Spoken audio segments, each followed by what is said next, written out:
Друзья мои, привет! Сегодня среда, по средам трансляция очередная от Фавионыча. Надеюсь, что она не будет скучная. Я сегодня без тем, без всяких тем. Просто вот 100 подписчиков у меня появилось. И некоторые, кто говорит, в кризисе находится, то есть там после 100 или до 100. Ну, проверим звук на всякий случай, что все идет, все нормально. Ну, в общем, сегодня тема свободная, так что пишите, что хотите, без разницы. Будем разбирать любые темы. Хотите, чатов разберем, хотите, ботов, чаты-боты. Хотите, про фотографию, про мобильную поговорим, про пейзаж, про Питер, про путешествия. Ну, что угодно абсолютно. Про образование, если хотите. Сегодня свободная тема, так что задавайте вопросы, буду отвечать. Все вышли сразу. Ну, что делать? Такое тоже бывает абсолютно нормально. Погодка сегодня такая не очень. Что-то вроде ночью разошлось. Ну, астрономические события тоже интересные нас ждут. Мы наверняка читали, ждали, что редкое достаточно явление, когда... Ну, это малый такой пара планет, но малый он-то аппарат, но планеты-то самые большие. Планеты-гиганты, Сатурн, Юпитер на одной линии с Землей. Поэтому такое достаточно... Ну, вы знаете, что гравитация, хотя многие отменяют ее действие, то есть это типа выдуманные... Но, тем не менее, то, что действуют, конечно, эти огромные тела, в сотни, в тысячи раз больше, чем наша Земля. Ну и несмотря на то, что они далеко, как там показывали, да, помните, демонстрация гравитации такое, натягивали одеяло и шарики катали, там пространство прогибается. Но, в принципе, то же самое. Человек на это точно влияет, абсолютно это подтверждено всеми данными и состоянием людей. Поэтому, тем более, два гиганта, одна из которых не родившаяся, можно сказать, некое Солнце, Юпитер, да, многое время считали, что это планета должна была превратиться в какое-то Солнце. Поэтому часто такая теория была. Ну, хотя все равно считают нашу Солнечную систему двойной, потому что есть некий объект, он уже подтвержден математически давным-давно, находится в большом удалении от нас и вращается вокруг. Плюс сама орбита Солнца, она в галактике, да, она имеет некий математический подсчет, показывающий, что есть некое тело, оно может быть небольшого размера, но очень плотное, которое вращается вокруг общего центра масс, да, как угодно назовите. Но это не планета X, это другой объект. Это объект, который действительно большой плотности и большой массы. Поэтому все вот эти явления, которые протекают... Но поскольку магнетизм пронизывает нас насквозь, ну вот магнетизм, видите, 100 подписчиков, я благодарен вам всем, кто подписывается, всем, кто смотрит. И благодаря этому у меня есть хоть какая-то энергия продвигаться к 1000, да. Я надеюсь, что это случится когда-нибудь, да, при моей жизни, во всяком случае. Ну, событий на самом деле много интересных и много не очень интересных, да, поэтому, ну, мы будем говорить о тех событиях, которые вас интересуют, те вообще вещи. Пишите в чате, задавайте вопросы и не стесняйтесь.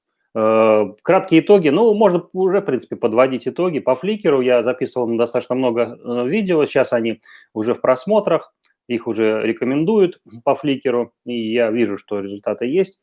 Ну, у меня, в принципе, как он, на автомате уже работает, все путем, как говорится. Я уже не так много фотографий, ну, как обычно, добавляю, но, тем не менее, на этой неделе, я думаю, что 5-миллионный человек уже будет просмотрен. 5 миллионов, ну, в Гугле у меня, по-моему, 8, что ли, или 9 миллионов, я не помню, сколько просмотров.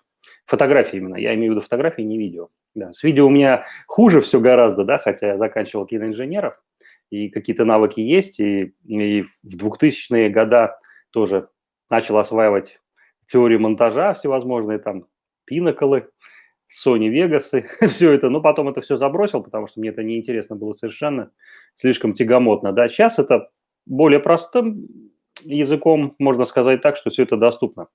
О, Максим пришел. Привет, Макс, как дела? Расскажи, как существует, как вообще, как фотожизнь,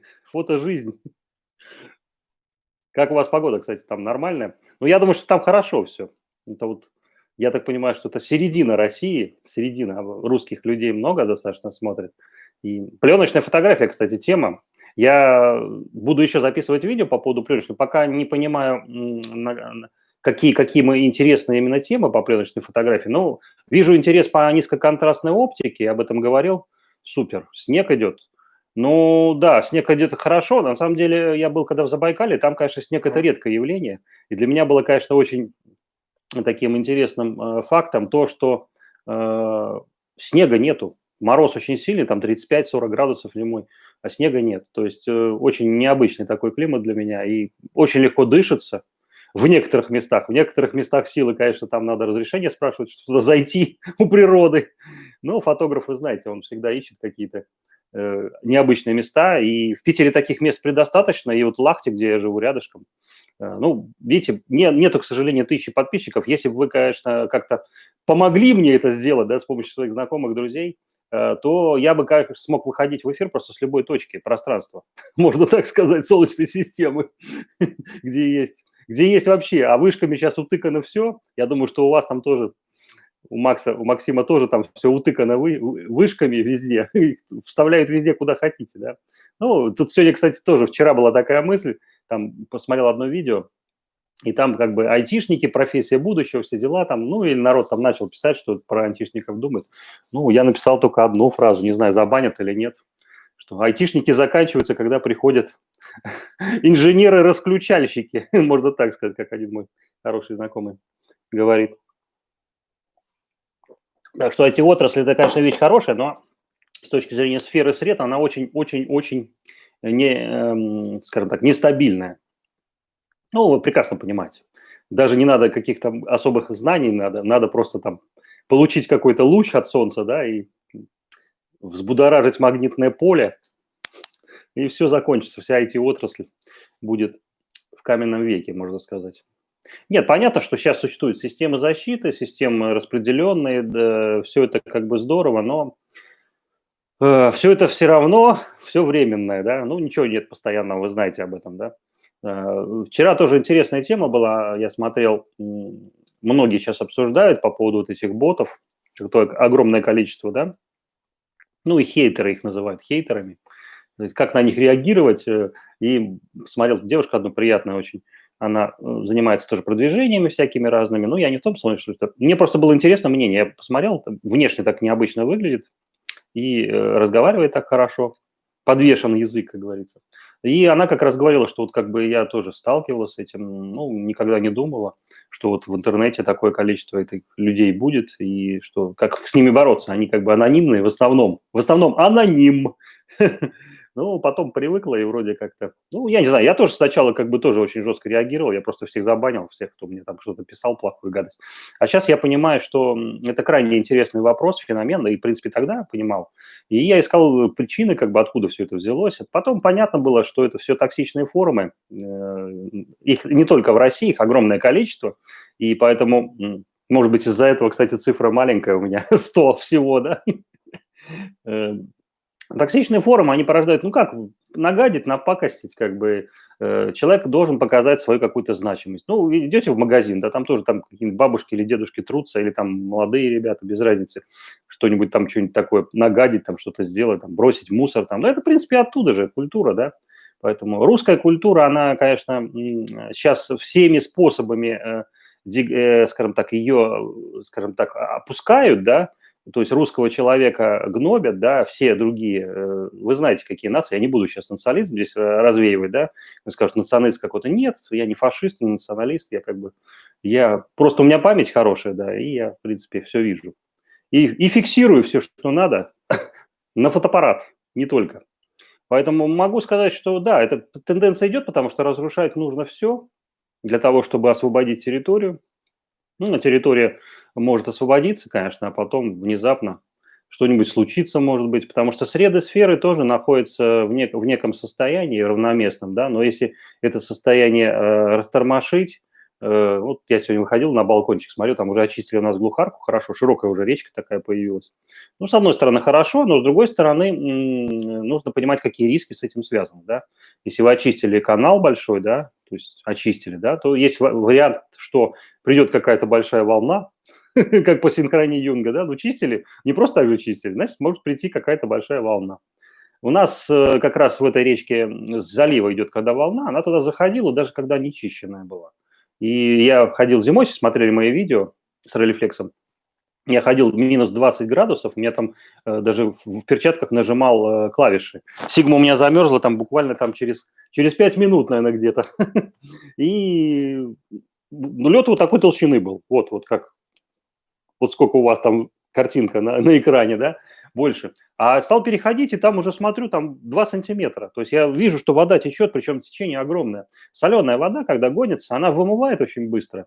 Кто на озерах был, я думаю, что кто живет рядом или с реками какими-то бурными, прекрасно понимает, что это внешне все обманчиво. Так же, как на Ладогу, когда мы с отцом ходили на рыбалку. Большое озеро, но оно 250 метров глубиной. То есть это очень глубокое озеро.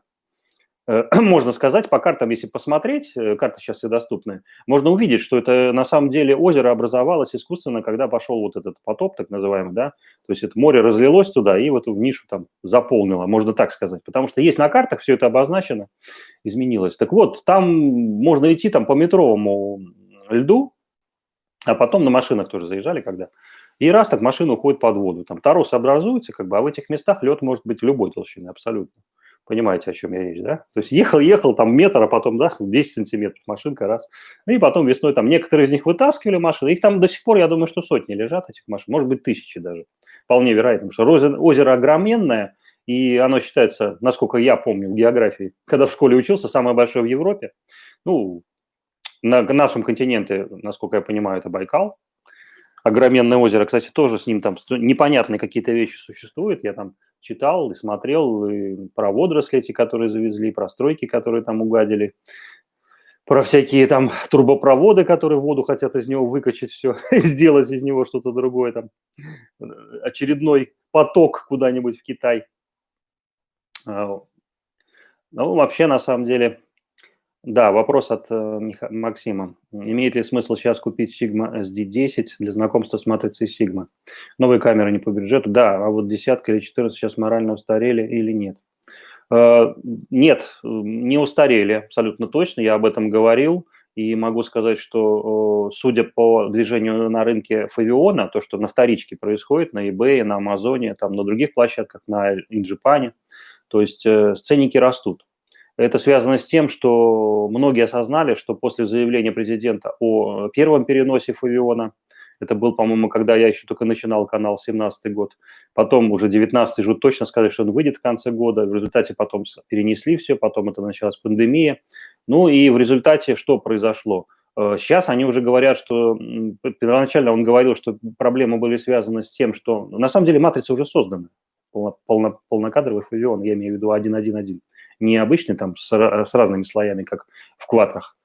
Квадры – отдельный разговор вообще. Про мерило имеется в виду. И он опять озвучил, что опять какие-то сложности с общей вообще концепцией этой матрицы. И у меня все подозрения о том, что может быть такое случится, что эта матрица не дадут выхода Фавиона. Поэтому могу сказать, что, может быть, кто-то меня смотрит. Я знаю друзей, у меня есть друзья, у которых Фавион, и, по-моему, у кого-то даже есть 15 или, я не помню, десятка, по-моему, 15 есть. Нет, на самом деле, если ценник хороший, если ценник абсолютно вменяемый, и это тем более в России, потому что я знаю, что в России, когда Фавион появляется, он, конечно, дешевле, чем на зарубежных площадках, потому что там спрос больше. Здесь на Фавион, к сожалению, ну, к счастью, к нашему, спрос меньше гораздо. Поэтому ценники гуманные, и особенно в связи с тем, что сейчас жрать практически нечего уже будет, люди будут продавать, уже продают такие камеры, которые раньше даже на аукционах было не найти. И последний вот выпуск, я там упоминал какие-то вещи, но вы можете на Авито зайти, если вы, ну, поскольку алгоритмы там работают хорошо, не искусственный интеллект, а алгоритм, имеет смысл. Почему? Потому что даже камеры, которые имеют ну, по 5 миллионов, там, по 4,5 в слое, да, тут, ну, общее 15 они пишут, ну, вот те же самые обычные SD-шки, не SD-шки, те ДПшки первые самые, немериловские, все равно знакомство с Фавионом будет для вас открытие хорошим, потому что это принципиально другое. И сейчас пошла вторая волна, я с удивлением обнаружил, поскольку мои ролики на русском по Фавиону заходят, потому что практически никто, ну, там пару человек записывали, но сейчас пошла новая волна, американцы и европейцы стали опять по новой записывать ролики по ДПшкам. Я, честно говоря, не удивился нисколько, потому что я прекрасно понимал, что сегменты, квадры – это отдельный сегмент, да, это, да, изменение чувствительности, это менее шумная матрица на съемке низким освещением. Но, опять-таки, если вы не смотрели мои ролики в VPS, если вы смотрели VPS, для вас все хорошо. Поэтому вчера как раз отделал комментарий человеку, потому что на Фейсбуке есть несколько групп, в которых я участвую, в авионах, ну, практически все, да, и там выкладывают фотографии, и человек выложил, что вот, там все хорошо, но выше 400 не снимает. И, понимаете, вот когда я слышу такие фразы, вот, ой, там все хорошо, «Жигули» не ездить не умеет, там, или там «Запорожец» плохой, там, 120 не едет, да, ну, значит, у тебя какие-то проблемы с навыками вождения, ты не умеешь ездить просто на этих машинах. То же самое здесь. Человек написал, ну как можно написать, если в камере есть 800, есть 1000, 1200, 1600 и 3200? То есть, по всей видимости, вы считаете, что в компании Sigma, ну, те, кто пишет, да, сидят дебилы абсолютные, которые выпускают сверхсовременные оптические системы, в том числе оптику в районе 30 тысяч долларов, да, специальные системы для космоса. Ну, я не буду там распространяться дальше, там, владеет технологиями робототехники, да, то есть, ну, Avionics тот же самый оттуда вышел. И они, дебилы, поставили 3200, там, 1600 просто так, чтобы для галочки это было, да. Ответьте на вопрос, вот как вы считаете? Вы просто, люди, которые это пишут, они просто переписывают чужие знания. Это настоящие боты, я их называю. Или хейтеры, можно сказать. Почему? Потому что они не заходили, не смотрели. У них даже мозгов не хватает зайти во Flickr, а набрать просто ISO 1600 или 3200 Sigma и посмотреть фотографии, которые сделаны этими камерами. Первоначально, когда я тоже купил эту камеру, я тоже считал, что что-то не то, да, потому что я там в автомате снимал, как говорится, в зеленом режиме, потом уже записал отдельное видео, посмотрите, кто не интересуется, зеленому режиму нет у меня называется, но у меня там не про Greenpeace, да, который сейчас я тоже считаю, что ему тоже надо нет назвать в любых условиях. Но эта тема отдельная, да. Пересегин, кстати, я хорошо раскрыл в последнем выпуске, супер он раскрыл ее. Это как раз социоформы. И можно сказать в некотором смысле, что Фавион – это социоформа. И она превратится в социоформу рано или поздно. Пока она еще, может быть, не зашла так глубоко, но я думаю, что будет. Так вот, на 1600 я снимал в VPS. Снимал при низком освещении специально, когда было много шумов. Потом обрабатывал даже не в RAW, как бы, а обрабатывал в обычном JPEG. Принципиально, чтобы люди там на планшетах, на телефонах могли это сделать, на маленьких. Потом мне было интересно, там на 1600 снимал, на 2000 снимал. Вот буквально недавно снимал в VPS на 2000. У меня эта фотография вывешена во Flickr в первых рядах. Вот последние, вы можете посмотреть и посмотреть, что дает, какая картинка.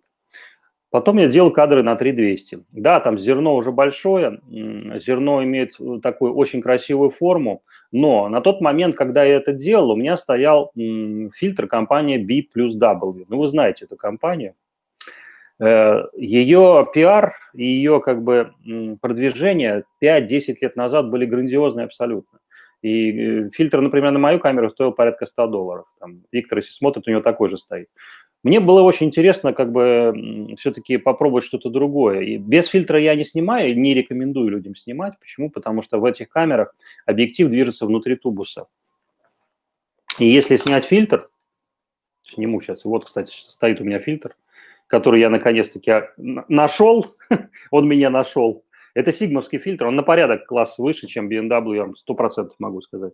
Ну вот, видно, да, то есть вот если ее включить сейчас, то вы видите, что объектив входит внутри некого тубуса. И он как пылесос работает. То есть если вы начинаете вот это в открытом виде снимать, то рано или поздно вот в эти зазоры все равно пыль попадет. Мелкая пыль, дисперсная. Поэтому, когда вы навинчиваете на нее светофильтр, то вы первым очередь защищаете свою матрицу. Свою матрицу, ее матрицу, да. И поэтому, ну, а когда появился вот этот фильтр, это Sigma, я сейчас назову, Sigma EX, White Multicoated Circular PLL. Поляризационный фильтр, сделанный в Японии. Есть еще новый Digital, они тоже принципиально. Но могу сказать, что у меня глаза раскрылись на возможности именно съемки при высоких ISO и съемки в определенных каких-то интересных условиях как раз вот с появлением этого фильтра. И опыт с поляризационными фильтрами у меня тоже был. Мне давали поляризационный фильтр компании BMW, B плюс W. Это был Сережа, по-моему, да, если смотрит меня. Спасибо. Я попользовался, что-то как-то не впечатлился. Потом купил, у меня был всякие там, я не помню, какие фирмы они назывались, еще там лет, наверное, 15 назад. Еще до мерила, когда Sony были. Потом у меня стоял на этой камере Relap фильтр, да, поляризационный. Я его брал с собой на юг, поснимал, но видел, что падение сразу разрешения. То есть матрица все-таки и качество оптики, это премиум оптики этой камеры, 100% премиум, потому что разница между фильтрами, она видна сразу же, мгновенно практически. И я сравнивал без фильтра с фильтрами. И вот, наконец-таки, вот этот фильтр появился, сигмовский, оригинальный, и могу сказать, что, конечно, с ними возможности открылись и в VPS на высоких чувствительностях, и в обычных режимах я стал снимать, закрываться на 16. То есть могу так сказать, что после 11 диафрагма с BMW начинались серьезнейшие проблемы. И благодаря Виктору мы изучали этот вопрос, он присылал кучу материалов по поводу вот именно вот этих искажений, да, сферических аберраций и всевозможных, ну, грубо говоря, нерезкости, да, оптики, когда она закрывается. Я упоминал об этом постоянно. Почему? Это связано с просветлением, с многолинзовыми системами, с размером самих ячеек матрицы, что они там уже близко к законам волновым подходят, где проявляются эти аберрации, эти эффекты. И на старых камерах этого нет, потому что вы прекрасно знаете, что там тот же самый Велта, который показывал рефлекс, там и диафрагмы до 45 есть, и 128 в современных хороших объективах. Почему? Потому что там этих аберраций нет, это объективы высокого уровня, и там все хорошо.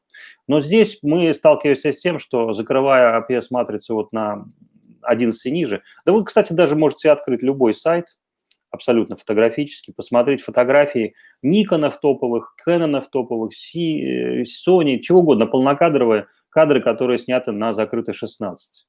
На 22 вы увидите сразу же, что кадры практически все будут размытые. И если сравнить там 5,6, Хитон, кстати, эту диафрагму очень любит. Я ее любил, когда снимал на пленку 5,6. Это некий баланс интересный.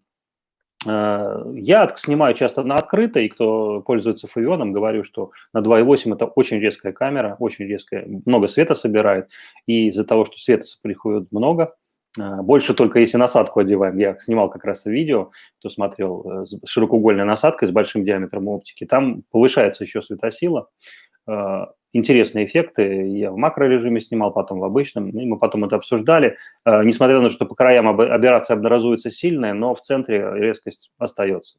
Для некоторых эффектов, для макросъемки это пригодно. Так вот, при закрытии ниже определенного уровня, да, падает разрешение сильно. И поэтому пейзажисты, они тоже аккуратно снимают. 16, если там все хорошо с оптикой, если дорогая оптика, можно снимать. Если не очень хорошо, если среднее, ну, обычно 11 ограничивается. В моей камере и по опыту могу сказать, сколько я тысяч фотографий сделал.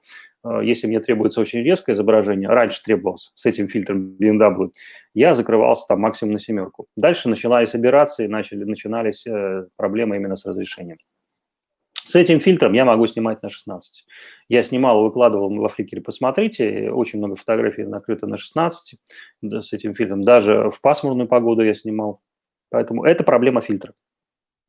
Несмотря на то, что Shots, стекло, которое делают для компании BMW, они разные по качеству. Я не знаю, что за стекло стоит вот в этом Сигме.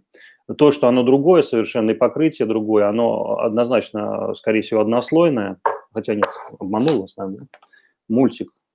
Мультикоатед, да. Но оно очень сложно вытирается, это, скажем так, от грязи, этот фильтр.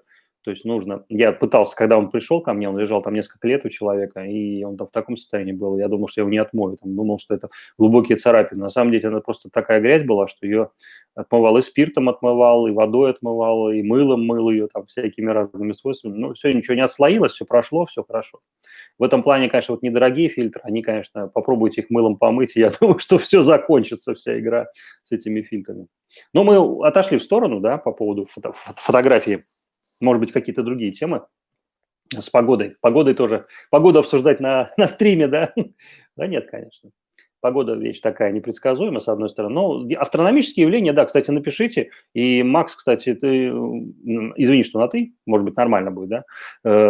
Есть шанс, потому что эти явления, на самом деле, где подальше от городов, их лучше гораздо видно. Хотя Юпитер и Сатурн настолько яркие планеты, что даже рядом с Луной, вот недавно они были тут, они еще будут опять рядом с Луной. Их видно даже при свете Луны, то есть это яркие звезды, скажем так, первой величины, можно сказать, если измерять. Поэтому кто снимает астросъемкой, занимается, напишите, кстати, если кто этим занимался, потому что я занимался даже в школе этим, с «Зенитом», да, с Михаилом, с Мишей. Миша, кстати, если меня слушает, смотрит из Испании, вспомнит, как он таскали телескоп, придумывали систему, чтобы как-то присобачить туда «Зенит», чтобы снять туманность Ориона, да. Ну, вот она зимой, кстати, сейчас хорошо видна, очень хорошо видна. И Андромеду можно было поснимать. Ну, сейчас уже зрение не то, конечно, но в тех местах, где я путешествую, где подальше от городов, конечно, видно очень много чего. И некоторые бинокль, даже галактики, я даже удивлялся. Тем более качество бинокля сейчас настолько выросло, с одной стороны. С другой стороны, кто знаком с непросветленной оптикой 30-х годов, 30-х, 40-х годов, и советских биноклей, да, и венгерских биноклей, и немецких, они понимают, о чем речь. И для многих будет большое открытие, если люди пользовались современными Цейсами, современными Сваровски, взять в руки такие бинокли. Но эти бинокли должны, конечно, быть отъюстированы. И мне, например, очень нравится, если говорить о мне, да, мне нравятся бинокли серии, которые выходили у нас для советской армии, это 6х30 бинокли. 7х50 морские. У нас, кстати, в Питере есть один человек, очень интересный, он занимается этим очень давно. Его объявления стоят на Авито, у него гигантское количество таких биноклей. Он занимается очень профессионально этим, и он разбирается в этом. И, честно говоря, вот он мне открыл глаза. Когда-то я у него брал Штайнер, есть такая фирма. Она комплектовала войска, и Бундесвер комплектовала, и американские варианты тоже. В Штайнере что интересно, там так называемый спортфокус. То есть это, ну, никакой там подвижных линз нет, понятно. Просто настроена система таким образом, что когда вы двигаете вашу систему хрусталика и настраиваетесь по резкости, вы смотрите на птицу далеко летящую, потом резко перестраиваете на дом, да, то в любом бинокле проходит какое-то время, ну и вам что-то придется крутить в бинокле. А здесь нет. Здесь настолько большая глубина резкости, можно так сказать, фотографическим термином, что вы можете одновременно смотреть и близкие объекты, и дальние объекты. Совершенно фантастические. Но кто там есть магазины у вас наверняка в городах, зайдите, посмотрите, сколько Штайнер это стоит. Навигатор серия, их там огромное количество. Это большие бинокли, это они компактные по размерам, 7х50 эти бинокли. Есть у них там и 8х30 такие, есть походные бинокли, такие 20-ки, то есть маленькие, но на самом деле там у меня лежит Pentax, который подарен женой еще там лет 20 назад, он нормально работает. Pentax, кстати, делал выдающиеся бинокли, потом свернул это производство больших биноклей именно, и вот, конечно, жалко, что они перестали делать. Почему-то у них все это сдохло. Ну, тем не менее, остались из известных, в основном, я не говорю, там, Веберы всякие, из известных, и Сваровски, конечно, и Цейс. Но ценообразование этих биноклей аналогично ценообразованию на фотоаппараты компании Leica. Ну, понятно почему, потому что это все делается действительно правильными руками, да, не из жопы растущими, извиняюсь за грубость. Но вот кто интересуется биноклями, да, конечно, обратите внимание вот на эти стальные изделия. Они, кстати, самые интересные – это в латуни. Так же, как вся хорошая оптика, которая делалась в 19 веке, в начале 20 века, она вся тоже латунная, в том числе реликорд, который я показывал уже не раз вам. Другие камеры, разбираешь, смотришь, там все латунь.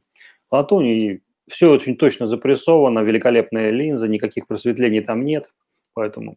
Хотя, с точки зрения использования в каких-то прикладных целях, военных, у меня был бинокль компании Fujinon, но есть такая версия, называется она, по-моему, 22.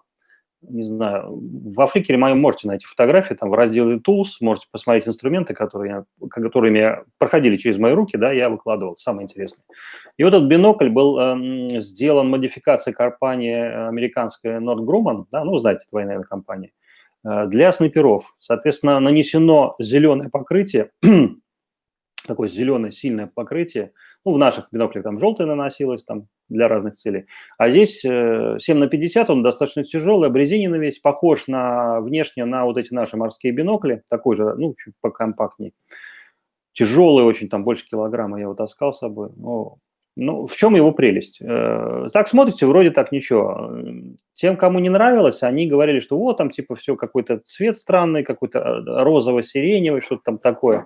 На самом деле это абсолютно не так. Как только вы наводите такой бинокль на зеленку, это имеется в виду в зеленые, где деревья, там кусты, вы начинаете видеть такие предметы, после которых вот вы снимаете бинокль, смотрите так глазами, да, и их не видно, этих предметов. Начинаете смотреть бинокль и отчетливо видите движение в этой листве. Поэтому это прикладные темы. На самом деле для людей, которые занимаются фотоохотой на птиц и снимают птиц, такой бинокль – эта штука очень классная.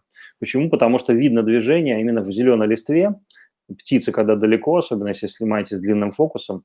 И для этих целей, кстати, и выпускают практически все компании бинокли специальные для птичников, так называемых, да. Тема, кстати, фликера до сих пор актуальна. И вот помните, я снимал там, у меня был выпуск такой, у меня заяц стоял с плакатом «Удалите птицы с фликера».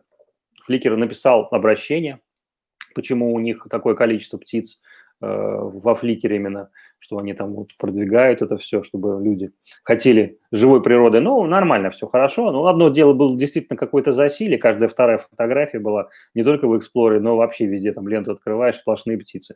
Сейчас это все выровнялось. Так же, как засилие было компьютерной анимации, второй жизни, так называемой, да, там, ну, как Майнкрафт, да, как засилие его было. Сейчас, наверное, такого засилия уже нет Майнкрафта.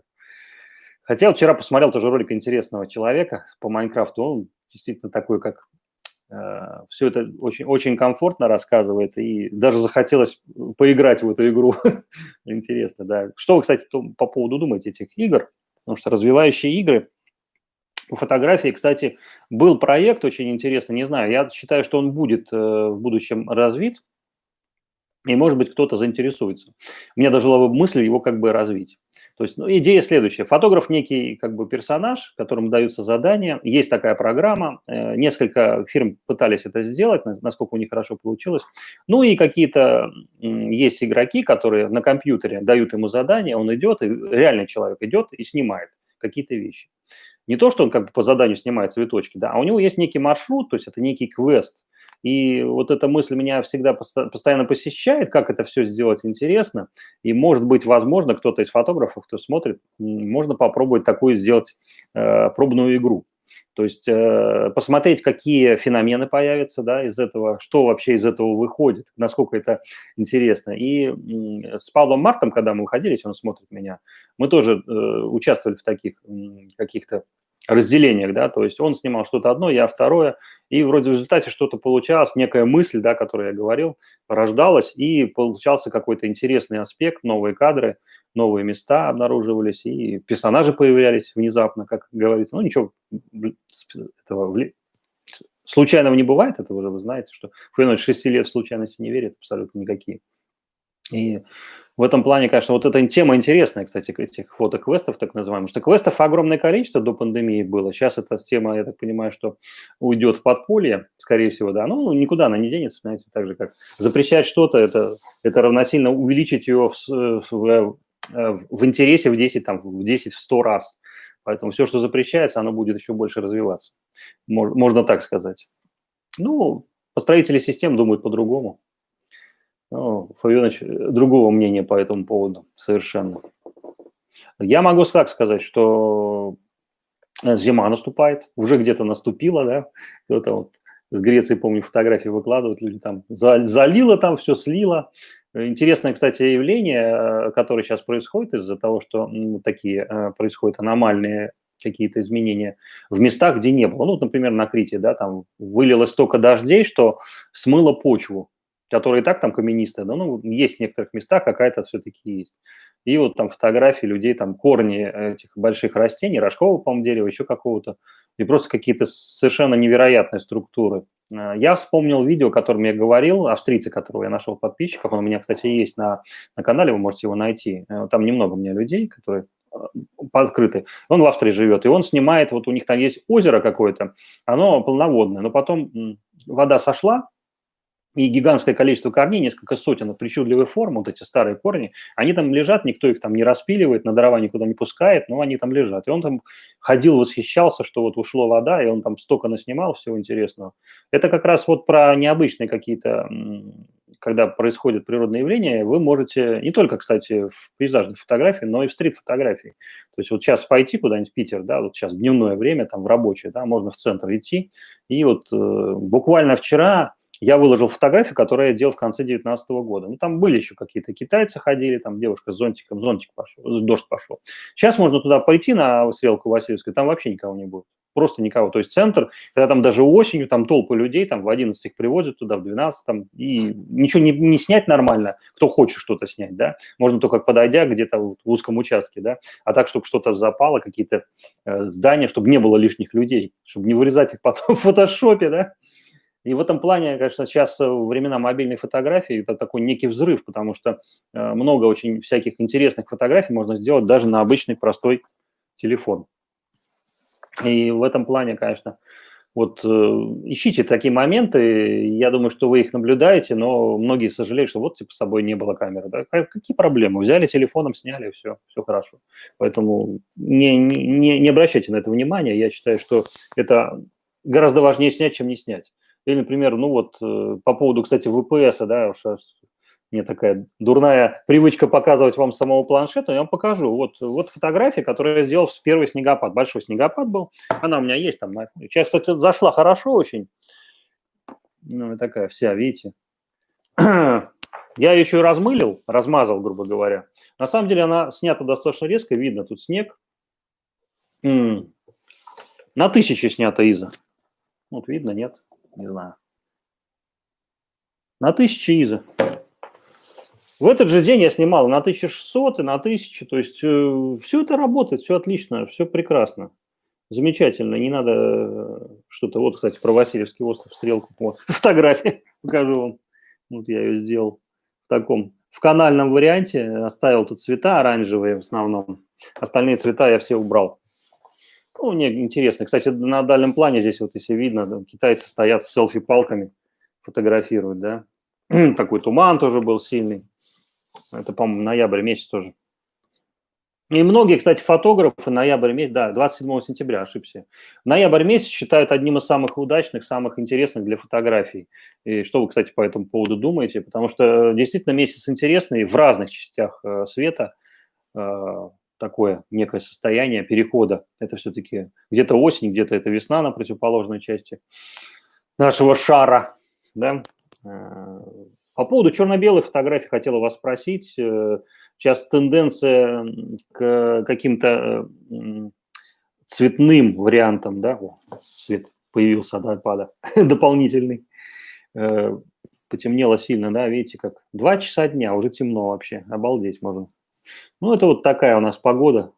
С одной стороны, атмосфера Питера, как бы она вот такая, можно почувствовать ее хорошо. С другой стороны, блин, конечно, без солнца это никакие там витамины D не помогут, ничего, по-моему. Ни творог не усваивается, ничего вообще, абсолютно. Поэтому без солнца, конечно, нельзя жить, и вот эти места, где человек живет без солнца, ему надо как-то получать. Даже растения у меня вон тут алоэ, там, я его привозил с Пушкина в прошлом году, он так быстро разросся, бабушке покупал, а тут что-то стал чахнуть, такие огромные толстые листья стали все водянистыми какими-то. Я не знаю, что с ним произошло, может быть, я его, конечно, залил, но он стоял мне на подоконнике, ночью я сплю с открытым окном, поэтому, может быть, замерз. Я его поставил в другое место, но он сейчас еще больше размыкать стал. Внизу там маленькие растения, у него все растут, а сам он куда-то делся, и все, чахнет он, короче. Я думаю, что вот эти люди, которые сейчас идешь, иногда по улице смотришь, там в окнах фиолетовый цвет, ультрафиолетовые лампы ставят для растений. Ну, не хватает, наверное, скорее всего. Это, наверное, такой способ. Но, с другой стороны, достаточно вредное ультрафиолетовое излучение, они просто так и говорят.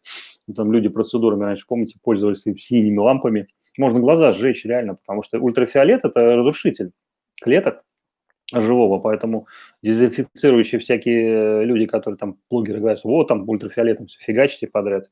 Ну, можно так нафигачить, что потом рак себе заработать очень быстро, потому что на самом деле ультрафиолет – это жесткое излучение. Это, конечно, не гамма излучение, да, но тем не менее это все равно, это считается жесткое излучение, и оно вредное. И если, например, слой, который задерживает ультрафиолет, ну, официальная наука считает его озоновым, да, там на самом деле слоев-то много достаточно, но предположить, что космические лучи будут беспрепятственно входить без, ну, магнитное поле ослабнет, и космические лучи там, как помните, 2012 фильм, на самом деле это же абсолютно научная теория, и это реальность. То есть люди, которые летают в космос, они облучаются, и у них опасность вот этих всех заболеваний и вообще смерти от ультрафиолета гораздо выше, на порядке. Поэтому, ну, хотя плоскоземельщики скажут, что нет никакого космоса, все плоское. На 600 миль, как там один мне написал в комментариях, на 600 миль все видно. На 600 миль самолета видно, конечно, и на круглой Земле будет видно, и на Юпитере будет видно на 600 миль. Там и даже на маленькой планете на 600 миль все будет видно. Поэтому, ну, не знаю, может, я, конечно, дурак, но по математике у меня вроде 5 была, по геометрии тоже. В институте я любил эти всякие штуки, эксперименты всякими с фигурами. Правда, маленькая была возможность. Но в первом институте я, кстати, в гидромете учился год, и меня там загнобили по высшей математике. Я там не очень не любил высшую математику совершенно, мне эти интегралы, меня них трясло от этих всяких матриц. Но вот мой преподаватель, женщина, она решила, что я пошел против всех норм. Хотя у меня любимые темы были, конечно, это вот химические опыты, пробы из Невы мы брали, там химические анализы, все эти, мне очень нравится органика, органическая химия. Ну, фотограф, вы знаете, когда работает с проявителями, поэтому все эти темы с цианидами, с кристаллами, с ледяными кислотами, с вирированием. Я делал сам порошки для вирирования, поэтому мне это было очень интересно. Один раз, я помню, мы с Мишей, если помнишь, мы в школе, у нас был кабинет там небольшой, нам выделили, и у нас стоял там эти все химикалии стояли на полках, и потом в результате они от веса видно. А в субботу, воскресенье в школу не работала, не ходили мы. И в понедельник мы открываем дверь и видим такое зрелище, я запомнил на всю жизнь. Диод, надо было сфотографировать, но тогда телефонов не было, а фотоаппарата тоже с собой заряженного не было. И весь пол покрыт кристаллами такими, не знаю, небольшого размера, там несколько миллиметров. Они сверкают все. Все эти, короче, химикаты все вот так упали на пол. Все это вылилось и смешалось. Там была ледяная уксусная кислота, алюминиевые квасцы, то есть все соли железа, которые там нужны были, да, метол, гидрокинол, я уже мальчу про тиосульфат натрия, все как бы вот это, там несколько десятков этих химических реагентов, которые сейчас надо искать где-то из многие, а тогда это было свободно, абсолютно можно было купить. В общем, конечно, мы так обалдели, что ну, мы даже не то, что расстроились, что у нас только химия пропала, потому что ее можно было купить, а то, что вот это все такое выросло, это все убирать надо, это жесть, конечно, да. Ну, интересно. Интересные времена были, когда печатали по несколько сотен фотографий, бывает, за ночь напечатывали, и как бы нормально абсолютно. А сейчас там люди там чешут репу на форумах, там, о, как печатать, там надо идти в лабораторию, платить там кому-то. И там потом в рекламе пишут, серебряно, как там, желатиновая печать. Такое красивое слово. Серебряно-желатиновая печать. Ну, потому что цифровое или печать обычно на принтерах, да, то, что я сейчас предлагаю людям. Кстати, да, мои работы, кому интересно, можно купить в разном оформлении. Я начинаю от простого арт-оформления и заключаю уже в рамки. Я уже об этом говорил. Магазин я пока не сделал, пока не понимаю, как его сделать, но со временем я думаю, что это будет интересно. Так вот, обычный серебряный желатин – это значит обычный классический способ печати на фотобумаге. То есть, ну, вот так это можно сказать. Ну, так же, как там менеджер по клинингу, да, там человек, который сантехник, да, менеджер по клинингу, ну, они же придумывают, это знатоки эвфемизмов, можно сказать, некие синонимы, которые они новые выводят, да, эти специалисты. Но по-простому же они не хотят сказать, они надо называть какими-то иностранными словами. Ну, к фотографии, к сожалению, мало слов, которые изначально можно, как сказать, русские, да, но тем не менее композиция, да, там, composition английская, то есть ракурс, там тоже какое-то слово не русское явно. Ну, хотя курс там есть, но я думаю, что это что-то французское, наверное. Кстати, кто филологи, напишите. Без мяса. Ну, да, согласен, без мяса жить. Ну, слушай, не знаю насчет без мяса. Некоторые веганы или там, как там, фрукторианцы, наверное, поспорят с тобой по поводу, что солнце без мяса. Мясо. Ну, есть люди, которые могут без мяса жить абсолютно, без яиц, без не убивать там этих невылупившихся птенцов, да, не делать из них майонез там. Ну, это все нужно смотреть с точки зрения реальности, а не просто какие-то придумывать, да, вещи. Просто человек, когда не замечает, когда привыкает, если он там во время Великого голода, фотографии, я уже говорил, есть, существуют в интернете, реально фотографии, когда во время Великого голода людей засаливали в бочках деревянных, как бы, и ели их просто. Сейчас обсуждается тема по поводу в спешном порядке закрываемого вот этого музея подземного во Франции. И многие блогеры стали об этом говорить открыто, что вот эти отполированные черепа, несколько там сотен тысяч, да, никаким образом невозможно сохранить обычный череп, ну вот просто если не обрабатывать его, да, просто оставить его там лежать, он рассыпется в прах. Ну, все прекрасно понимают, что видели там, ну, там по лесу даже гуляете, там какой-то череп животного лежит, потом приходите, он там рассыпался весь. А здесь они отполированы, обработаны, то есть и есть теория, что это действительно было людоедство самое настоящее, потому что действительно были вот эти огражденные вот эти зоны, туда там концлагери, можно сказать, такие, в которых многие тоже нас загоняют сейчас. Ну, я думаю, что мы до этого не дойдем. Хотя ничего не исключает, понимаете. Ну, это реальный голод, если вегетативный период снизится там, до 2 месяцев, то многие культуры просто невозможно будет вырастить. И ламп, может быть, на всех не хватит этих всяких, чтобы они хоть как-то выросли. Потому что кроме ультрафиолета нужно еще масса всяких других интересных вещей, чтобы растение выросло. И вот у меня, видите, тоже я его переставил куда-то, оно вот все зачахло. Хоть оно и плоды не дает, но польза от алоэ, кстати, очень великая. Я помню, в детстве шел, я помню, мне было лет 6, у меня был трехколесный велосипед, еще в области жил. И я пошел там, у меня слетела цепь, я катался. Ну, я самостоятельно был, всегда ходил сам один. И у меня слетел цепь, я перевернул велосипед, начал вот так вот цепь. Ну и помню, что люди там, кто-то мне, старшие мальчики показывали, что вот эту цепь нужно одеть самому и вставить. Ну, я стал вставлять, в результате у меня один палец, вот этот, по-моему, вот этот, да, вот он видно такой, не очень ровный, да. Он у меня попал в маленькую звездочку, небольшую, а в маленькую. Ну и между зубьями. А что делать? Он когда попал уже туда, вот так вот, да, вот так. То есть вот так попал. Что с ним делать? Ну, он ни туда, ни сюда. Я кручу, а там же, видите, помните, старые эти велосипеды, там же не прокручиваются в обе стороны. Ну, еще мне пришлось, как это, вы знаете, Терминатор показывали вчера, да, когда он там руку зажал между шестеренок, он там ломом так раз, и оторвал себя. Я прокрутил его так через звездочку. У меня в результате палец такой вот, я шел, и потом оделся, ну, больно, конечно, было. Перевернул велосипед, и мне там сколько, километров 500, наверное, до дома. Я шел, короче, с этим велосипедом, помню, такое сильное впечатление было. Я весь в крови просто, у меня все руки, все, там люди идут на меня. И, кстати, никто не бегал, не прыгал, никаких там специальных комиссий никто не вызывал. Там, знаете, сейчас бы, наверное, уже там обвинили всех, что там издеваются над детьми, да, родители. Все нормально, абсолютно все воспринимали, что человек, ну, идет, да, он уже идет живой, все нормально. Все, мне потом промыли, все это сделали, мой дядька покойный. Ну, а потом в результате оно заживало, поскольку бабушка еще была жива, она знала все эти знахарские темы с Сибири. И алоэ обмотали вот этой, просто срезается лист. Почему это растение, на самом деле, оно совершенно уникальное по свойствам. И коктейли, которые продают с алоэ, да, понятно, что там все намешано всего еще разного, но на самом деле это удивительная штука. Вот эта сама жидкость, кто, кстати, разбирается в этом, напишите подробнее, что-то знаете. Но вот мне примотали, и вот не поверите, палец, он просто вот так болтался, вот так из стороны в сторону, да.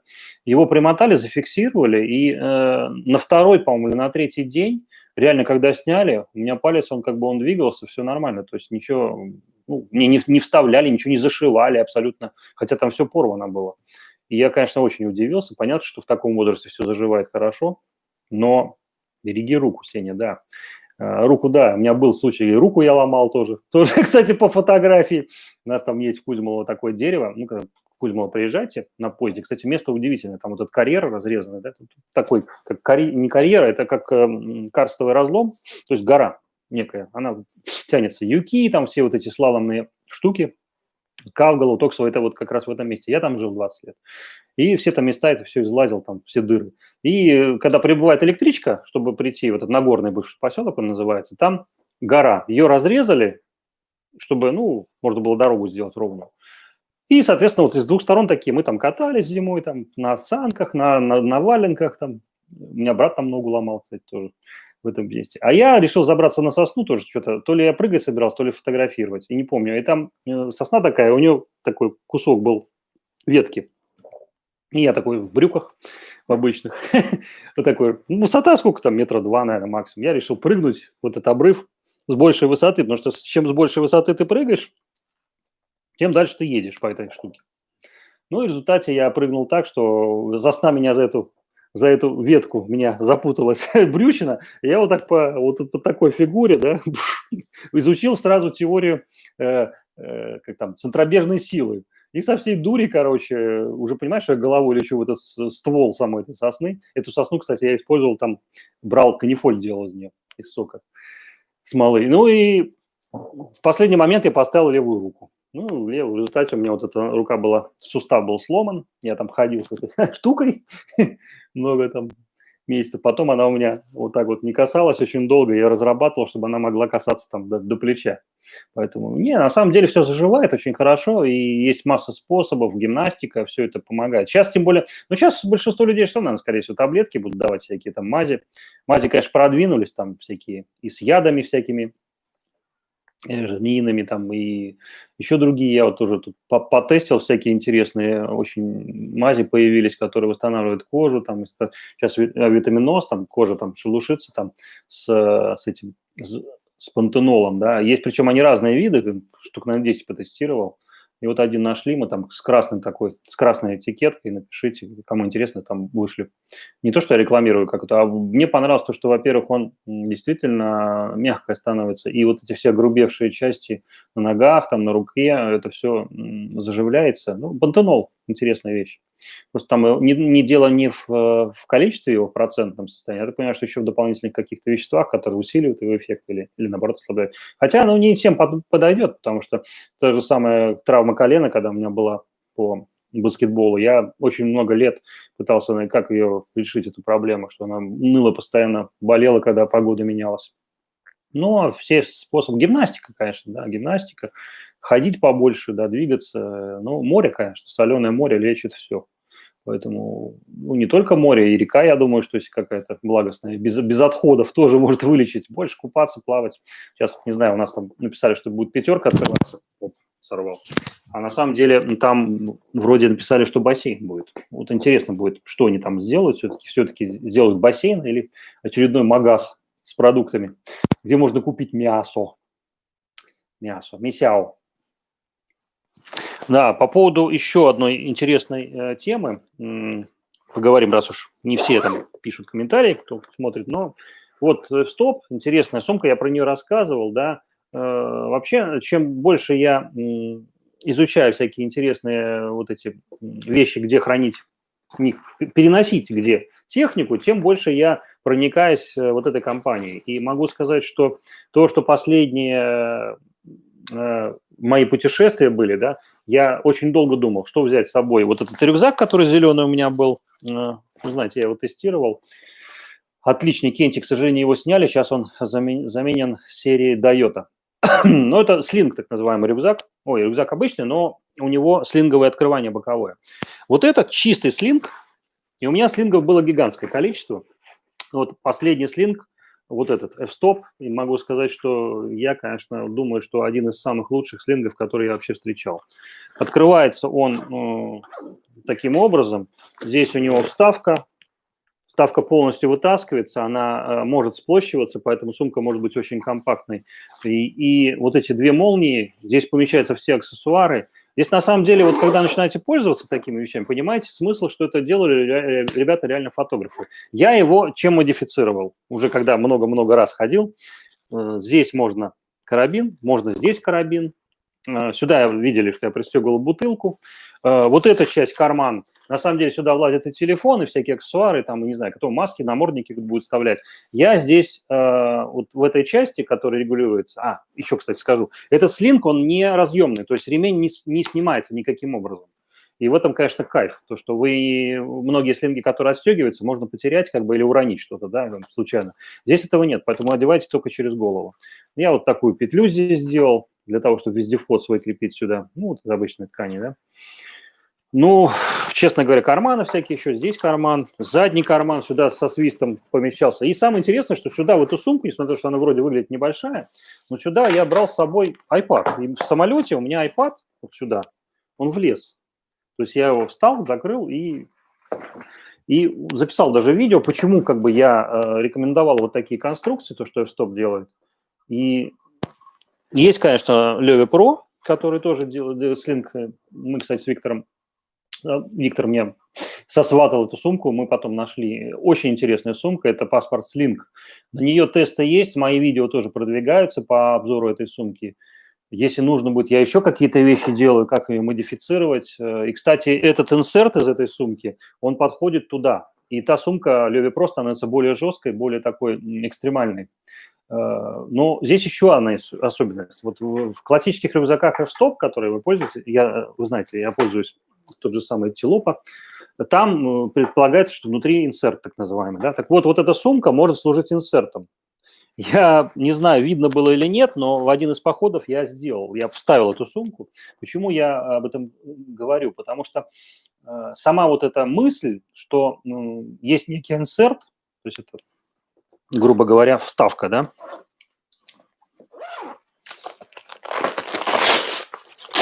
Ну, здесь она открытая, да, инсерт, а инсерты от компании F-Stop, они полностью на молнии закрыты. Я потом скоро буду тестировать его.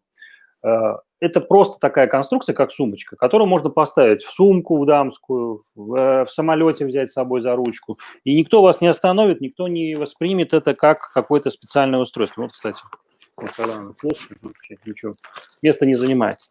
Так вот, вот этот инсерт и сама сумка может быть инсертом для рюкзаков у F-Stop.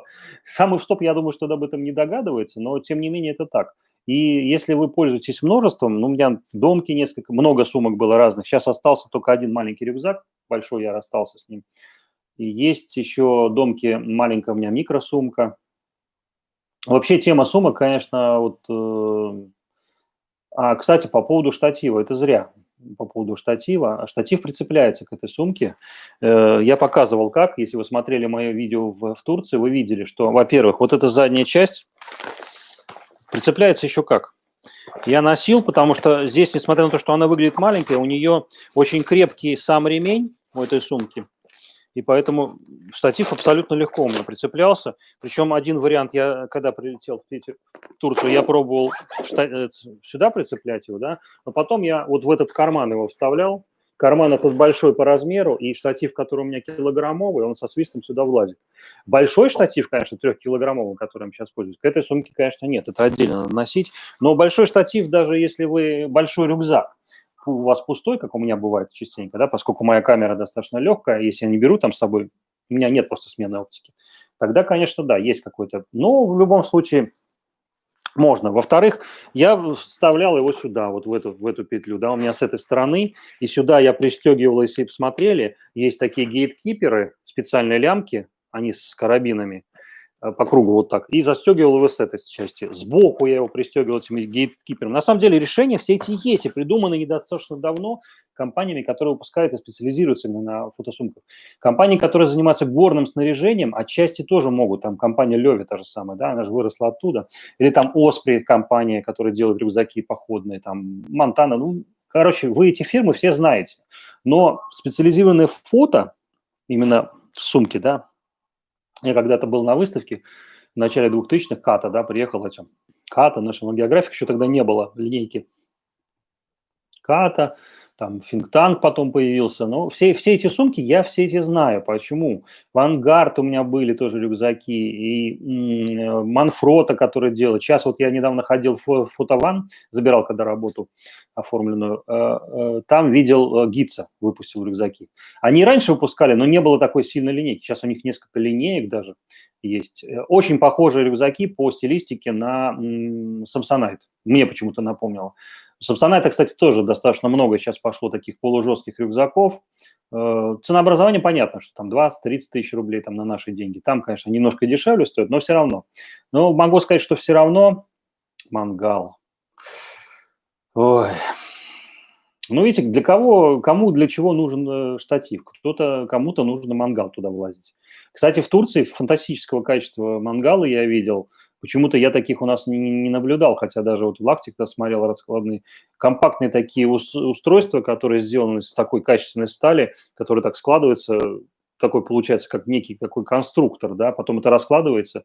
Не знаю, может, кто знает, может, где-то такие продаются, но я в последнее время что-то перестал таскать что-то с собой в лес и что-то там готовить. Ну, не знаю, может быть, это все вернется. Мангал не влезет. Ну, смотри, какой мангал. На самом деле, лучше мангал 2 кирпича и там 2 палки, да. Ну, напишите, может быть, кстати. Электротурки, да, слушайте, да. Да там много чего хорошего. Там в этот раз я хотел там с собой какие-то приборы купить, те же самые отжималки для апельсинов. Я очень люблю апельсиновый сок. Но, вы знаете, последние мои поездки в Грецию, где самые вкусные на Крите апельсины, ну, я так считаю, потому что я сравнивал с разными. Я отжимал так, я брал тарелку обычную, да, вот так, ставил или рюмку у меня, или вот такой стакан, да, граненый. Ну, всегда есть какая-то или рюмка, стакан, и вот так отжимал. И могу сказать, что даже с учетом того, что есть там всегда, когда я снимаю жилье, есть эти соковыжималки, вот когда ты рукой отжимаешь, ты можешь полностью все, вплоть до того, что ничего не остается. У нас, кстати, в пятерке поставили автоматом, через день работает. И я просто смотрю, как там 300 миллилитров набирается, там падают эти апельсины, и там раз, два, три, четыре, пять, шесть. Я смотрю, 300 грамм, там чуть ли не 6 апельсинов. То есть они выбрасывают половину сока. А там вот апельсину его по весу выбираешь, нормальный апельсин, да? То есть разрезаешь, он весит много. И у меня был рекорд, я записывал даже, не знаю, там, было у меня видео, нет, по-моему, я указывал, что по-моему, литр я отжал с 5 апельсинов. 5 апельсинов, у меня литр сока получился. Большие, конечно, да. Они, кстати, на Крите, они такие все страшные. Но вообще, самые вкусные апельсины, они такие выглядят ужасно. То есть они такие все коричневые какие-то, такие страшные. То есть они не блестящие такие, как, знаете, как на рынках показывают. Они, вот я таких апельсинов очень редко встречаю. В Питере нам очень редко привозят. Часто еще меньше. Но речь про то, что на самом деле можно отжать как бы любыми способами. Так же, как, знаете, помните советский фильм «Спортлото», где он там банку эту, тушенки открывал об асфальт? Была такая тема. Ну, так что, нет, сноровка, конечно, нужна. И в этом плане могу сказать, что интересно, конечно, когда какие-то необычные устройства помогают вам жить фотографии лучше. Ну, вот, например, вот уровень, да, о котором говорил, да, который вот в данном случае у меня вот, вот. Обычное кольцо уровня, да, которое я приклеил к ненужной для меня вещи, заглушки, да. Ну, решение, кто пользуется камерами, ну, есть, продаются готовые, трехуровневые, там горизонтальные, вертикальных, можно купить. Но мне хотелось найти что-то сверхкомпактное. Вот такое решение. Вообще ничего не занимает места. Можно было приклеить его, кстати, сюда, на вот эту саму часть, L-брекета. Кстати, L-брекет – это первое, что надо купить после фильтра и третье, точнее, после колбы, хочу сказать, после бленды. Первое, что надо купить, это L-брекет, потому что это реальная защита. У меня сколько камер это летало, и я просто вспоминаю, что было с падением Sony, там других, да, любой камеры, когда она падает, несмотря на то, что она сама металлическая, но здесь все равно элементы пластика есть. И все эти сколы, а L-брекет у меня, она, говорю, летала вот в таком варианте, с надетым вот этим. На ней следов практически не видно. В некоторых частях, конечно, вот где подстерта латунь, видно, что латунь, да, а так на самом деле ничего нет. Это на самом деле стоит там 1500-2000 рублей, на Али можете купить где хотите. Так, Евгений пишет. По контенту вашего канала, что любите снимать на компакты Sigma DP. Подскажите, пожалуйста, бывали ли проблемы с колесиком над кнопкой спуска? У меня иногда проскальзывает значение. Да, есть такая штука, я объясню почему. Значит, первый аспект. Когда вы включаете меню, например, да, заходите, ну вот у меня быстрое меню. Меню, кстати, здесь кастомизированное.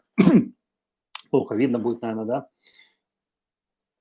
Чтобы хорошо видно, надо было поставить крышку, но крышку я не ношу. Так вот, вы, например, ставите что-то, да, и начинаете, я так понимаю, что колесиком крутить. Так покажу. Будет видно.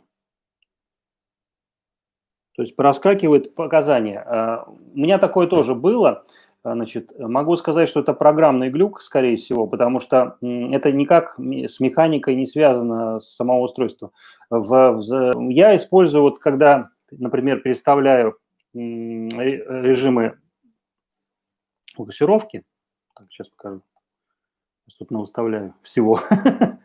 Так, вот, например, да, в макрорежим перейти. И, например, если переставлять колесиком, ну, она бывает корректно работает, а в некоторых режимах, например, когда э, нужно отсрочку поставить. У меня очень часто было, когда я пытался выставить отсрочку 10 или 2 секунд, и камера сама проскальзывала. Значит, это, скорее всего, программный глюк. Вторая вещь, с которой я столкнулся.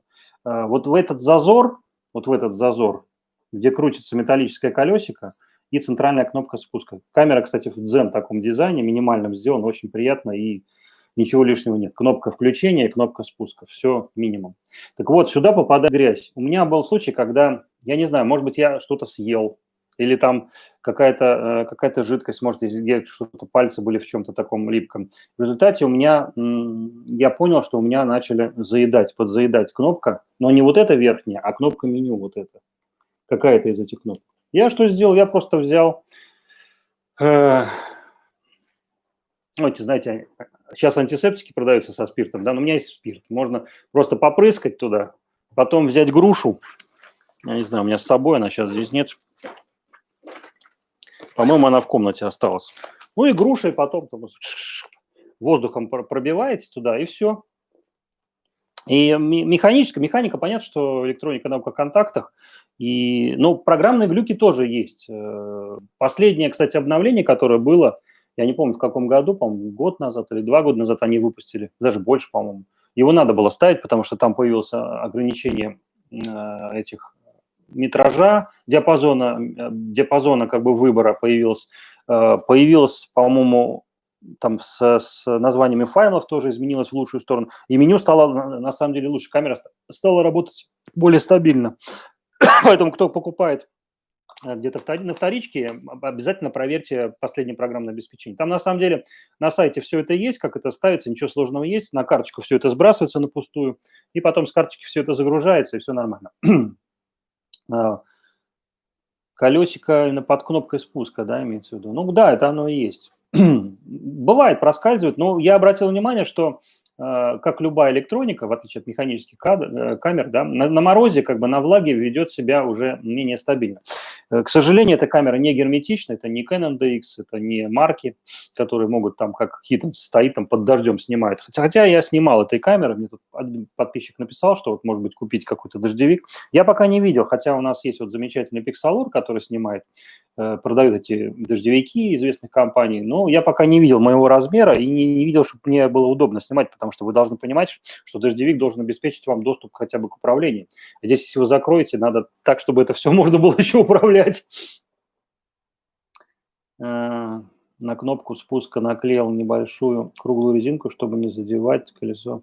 Отличное решение, кстати, я приветствую. И вот прелесть, конечно, Ютуба, прелесть сообществ, в которых мы находимся, в данном случае на моем канале, слава богу, да, как раз то, что люди могут получить эту информацию и полезные какие-то советы, не то, что несется с дуроскопа, это какая-то злоба, да, а полезные вещи, которые людям. И на самом деле наука – это как бы эксперименты. И не бойтесь делать эти эксперименты. Решение, кстати, очень хорошее. Почему? Потому что действительно кнопка находится в такой плоскости, ну, чтобы уменьшить размеры самой камеры, плюс дизайн сделать, можно ее, ну, я не знаю, как специально, может, ее не нажать, но я понимаю, почему это вы сделали. У компании Rolleiflex есть дополнительные аксессуары, это дополнительные такие маленькие кнопочки, которые ввинчиваются в разъем, там кнопка такая цилиндрическая на старых и на новых, и можно такой плавно делать спуск. То есть это сделано для механических камер, чтобы плавный спуск был. Они сделаны под выточку под палец, то есть такой фигурную вещь. На самом деле вот сама кнопка, ее можно, конечно, как-то модифицировать, такой под палец сделать, эргономичное можно, и наклеить. Я думаю, что это решение хорошее. Вопрос, какую резину вы использовали, да, и какой, может быть, из мебельных каких-то специальных наклеек или из... Ну, напишите, что вообще, как вы сделали, потому что это было интересно было.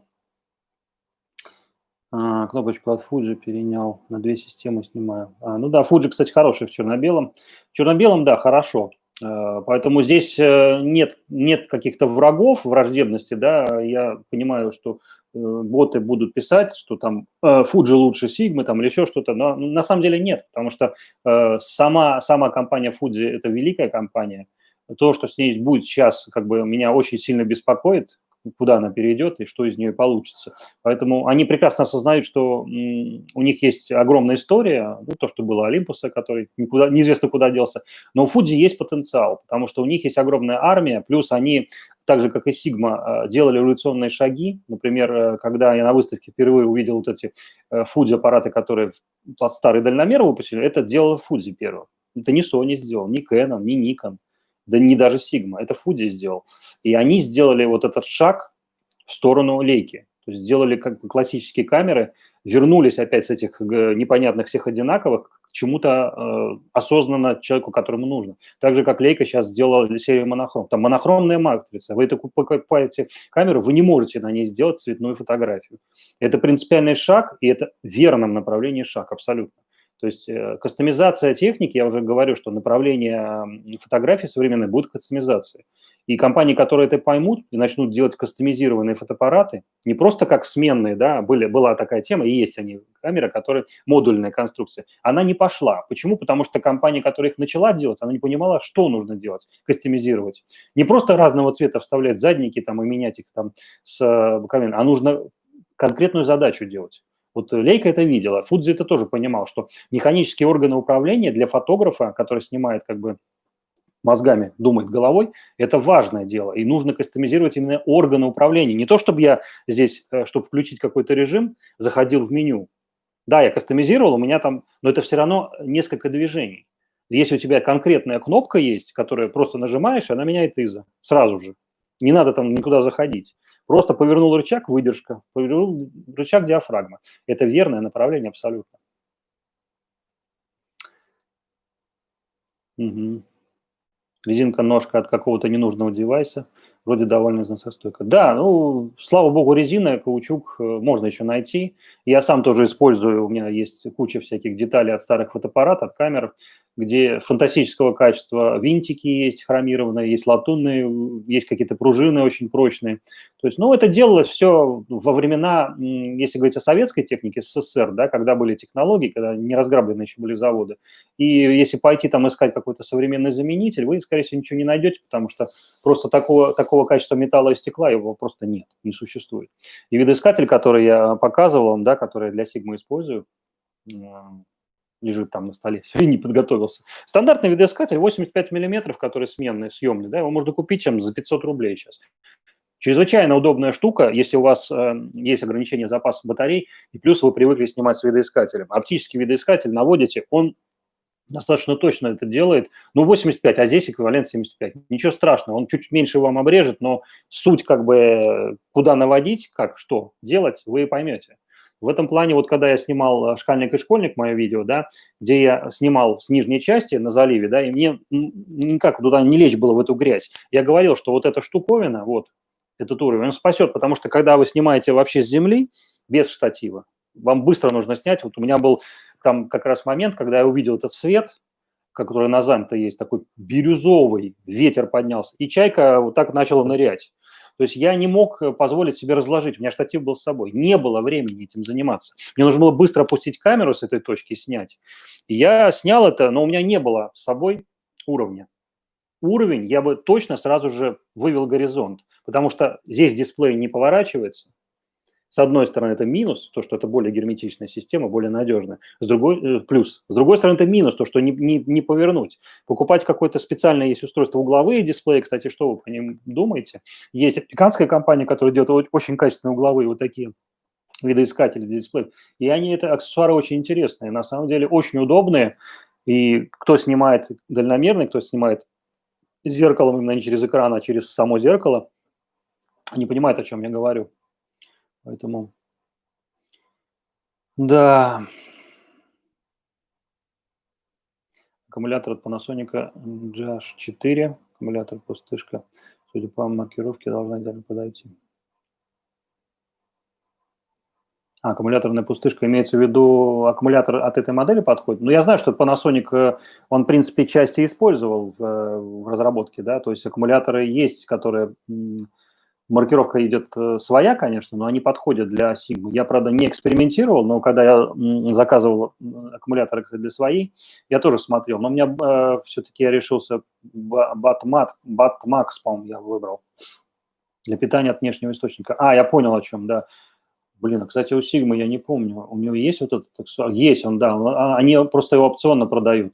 У них же есть так тоже аксессуар, я не знаю, сейчас он наверняка доступен и можно купить. То есть вытаскивается батарея сюда и вставляется сюда, и можно питать от сети. Во многих случаях, кто снимает студии, я знаю, были люди, и на форумах я смотрел, и даже камеры, которые были выставлены на eBay, люди писали, что там отснято там 5 или 10 тысяч только на студии. Ну, действительно, смотришь, 10 тысяч кадров, ну, вот на моей видно уже состояние, да, а там просто берешь камеру, она новая. То есть вообще на ней там не то, что царапины, такое впечатление, что только из завода. Она стояла на штативе, ее стационарно подключили в 2 розетку, и она, грубо говоря, через такой переходник снимала. Так что очень даже хорошо, ее не выносили из помещения, она как бы не знала никакой грязи, воды, там, чего остального. Да, кстати, хорошая тема, Евгений, потестируйте, напишите, мы разберем, если будет интересно, напишите, можете прямо даже в это видео написать в качестве комментария. Ну, или там стрим, вы знаете, у меня по средам стримы, в любое время можно это обсудить. Очень интересно. На самом деле аксессуаров для Sigma сколько придумано, даже вот для старой модели DP достаточно много. И многие аксессуары просто не... сейчас их мало, редко, да, но они существовали тогда, и, ну, конечно, кусачие по цене, но по сравнению с той политикой ценовой, которая сейчас происходит в фотомире, это, в принципе, стало доступным все. Там мало кто знает, например, что вот эти заглушки, которые здесь, да, их тоже можно использовать. И вот этот разъем, там, напишите, кстати, кто-нибудь переносит фотографии через разъем USB. Или как я, через адаптер вытаскиваю просто. Я, например, работаю на iPad, вы знаете, да, то есть, хотя я работал и на Mac, у меня было несколько Mac Pro, но я все-таки пришел к тому, что дисплей iPad Pro, он гораздо больше дает информации мне, и я тестировал, и на профессиональных дисплеях делал, калибровку делал, ну, я об этом говорил уже. Я осознанно ушел сюда. Поэтому пока меня не завлекают новые прошки, чтобы работать. Единственное ограничение, пока это нет иридиента для iOS. Как только он выйдет, иридиент, или Sigma выпустит приложение для RAW файлов работы, пока мы видим, что изменена программа сама, и последняя версия файлов, она уже по-другому даже загружает эти файлы. Но RAW файла все равно, RAW файла она не видит пока. Напишите, кстати, может быть, кто-то нашел способ, как можно обрабатывать на iOS или на Android RAW-файлы Sigma. Это очень важный вопрос, и он изменит расстановку сил. Потому что JPEG хорошо, но когда вы обрабатываете в RAW файл X3F, это совершенно другой уровень абсолютно. На холодке родные батарейки не держат совсем. Да, да, это абсолютно верно. Это не только родные батарейки, любые батарейки, которые сделаны литиевые батарейки, ионно-литиевые боятся холода. Это вам скажет любой специалист по литиевым батареям. Поэтому и жары точно так же. Несмотря на то, что iPhone добился того, что я там и в 40, и в перегреве снимал, и на морозе, но вы знаете, что он очень быстро теряет заряд. Самое страшное даже не то, что он теряет заряд. Если вы его сильно охладите, то есть вероятность того, что аккумулятор придет в негодность, он обратно уже не восстановится. Поэтому батарейки, конечно, хранить в тепле. Я иногда это забываю, но все равно стараюсь это... Я чувствую, когда очень холодно, я, конечно, их кладу во внутренний карман, поближе к сердцу, можно сказать.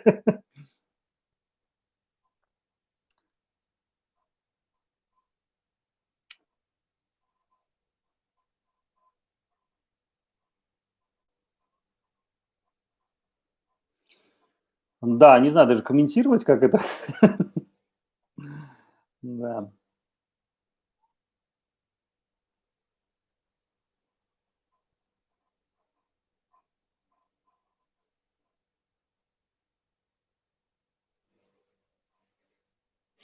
Решение принимаете не вы, могу так сказать. Решение принимает за вас. Если вы даже считаете, что вы можете принимать решение вам шанс дается, а вы дальше уже с этим живете и думаете о решении. Вы можете выбор всегда делать. Единственное, что в этой жизни человек может сделать, это только выбор. Многие считают, что даже это они не могут делать. На самом деле есть выбор всегда. Несмотря на то, что на киноленте нашей жизни все события уже написаны, абсолютно точно. Люди, которые могут заглянуть вперед или назад, или там в другие вещи. Люди такие существуют, и несомненно.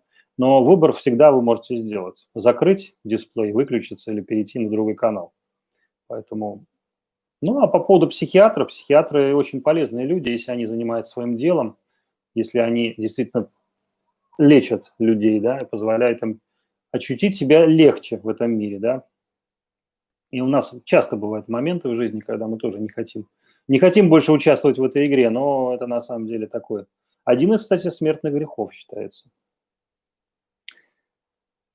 А, Ну, у меня 3 батарейки, хотя вот один подписчик, по-моему, Сергей его зовут, по-моему, Сергеевич, по-моему, он, или Алексеевич, поправьте, он 7 батареек имеет. Но у него 2 камеры. Я бы на самом деле тоже 7 имел, но здесь особенность в чем? У меня нет таких длительных переходов, хотя были случаи, когда я целый день, скажем так, и понимал, что мне надо много снимать, потому что я посещал много локаций, в основном это за рубежом. Здесь у меня таких условий не было, и я могу сказать так, в последнее время я все-таки стараюсь вернуться на вот этот, у меня даже мысль была, я перебью, да, сделать камере программно, сделать таким образом, чтобы камера могла снимать в день 30 или 40 кадров. Я думаю, что, может быть, кто-то до этого додумается, наверняка производитель это сделает. Это будет хорошим шагом для людей, которые хотят, прежде чем нажать, подумать или построить кадр. Понятно, что всем это не годится, но если бы такая опция в камере была, то для учеников, для того, чтобы проводить какие-то обучения, это было бы очень хорошим подспорьем, потому что когда вы не ограничены, вы можете поставить и сделать там несколько тысяч кадров за один день.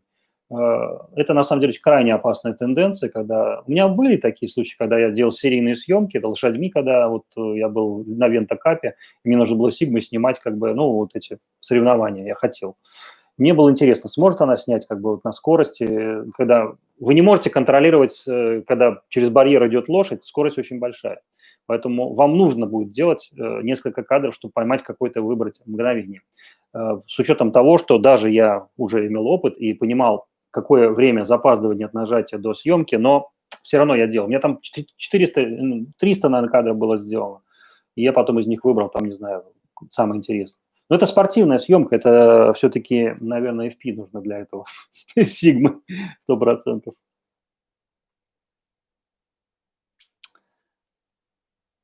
Да, по поводу внешних синхронизаторов. У меня лежат внешние синхронизаторы, я не пользуюсь, лежит свет. Я могу сказать, что я не сторонник вообще вспышек, даже в художественных отраслях, таких как пейзажные, хотя я в 80-х годах мне очень нравилось снимать вспышкой на локациях. То есть я снимал пейзажи с подсветкой вспышек. И тогда же, в 80-е годы, у меня были разные вспышки. И мне, кстати, первую вспышку мне, по-моему, подарили за победу в конкурсе на Ленинградской области. Я занял первое место по школе, по области, в конкурсе. Там у голуби снимал. И мне подарили вспышку и гонорар заплатили. Так вот, у меня были филы, была мощная вот этот фил, самый мощный, мне она очень нравилась, но потом я пришел к тому, что даже с учетом того, что сейчас великолепные вспышки делает МЕЦ, делает фантастическая вспышка есть у Контекса. Она сейчас, кстати, на вторичке ее можно купить, не дешевая. Мне эти вспышки тоже были, я пользовался, пробовал, даже снимал на Сигму. Не мое совершенно. То есть я не сторонник дополнительного света вообще.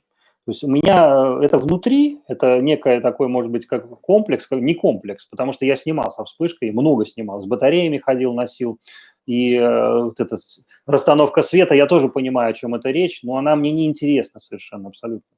То есть я понимаю, что кто делает постановочные съемки, и таких фотографов много и в Explorer, и в других, и в National Geographic, кто вывозит модели на локации там красивые и снимает с подсветками, там это никак, ну, если как сказать словами одной знакомой хорошей, известного, супруги известного блогера, у нее студия в Питере здесь, она сказала, что я хочу полностью контролировать свет.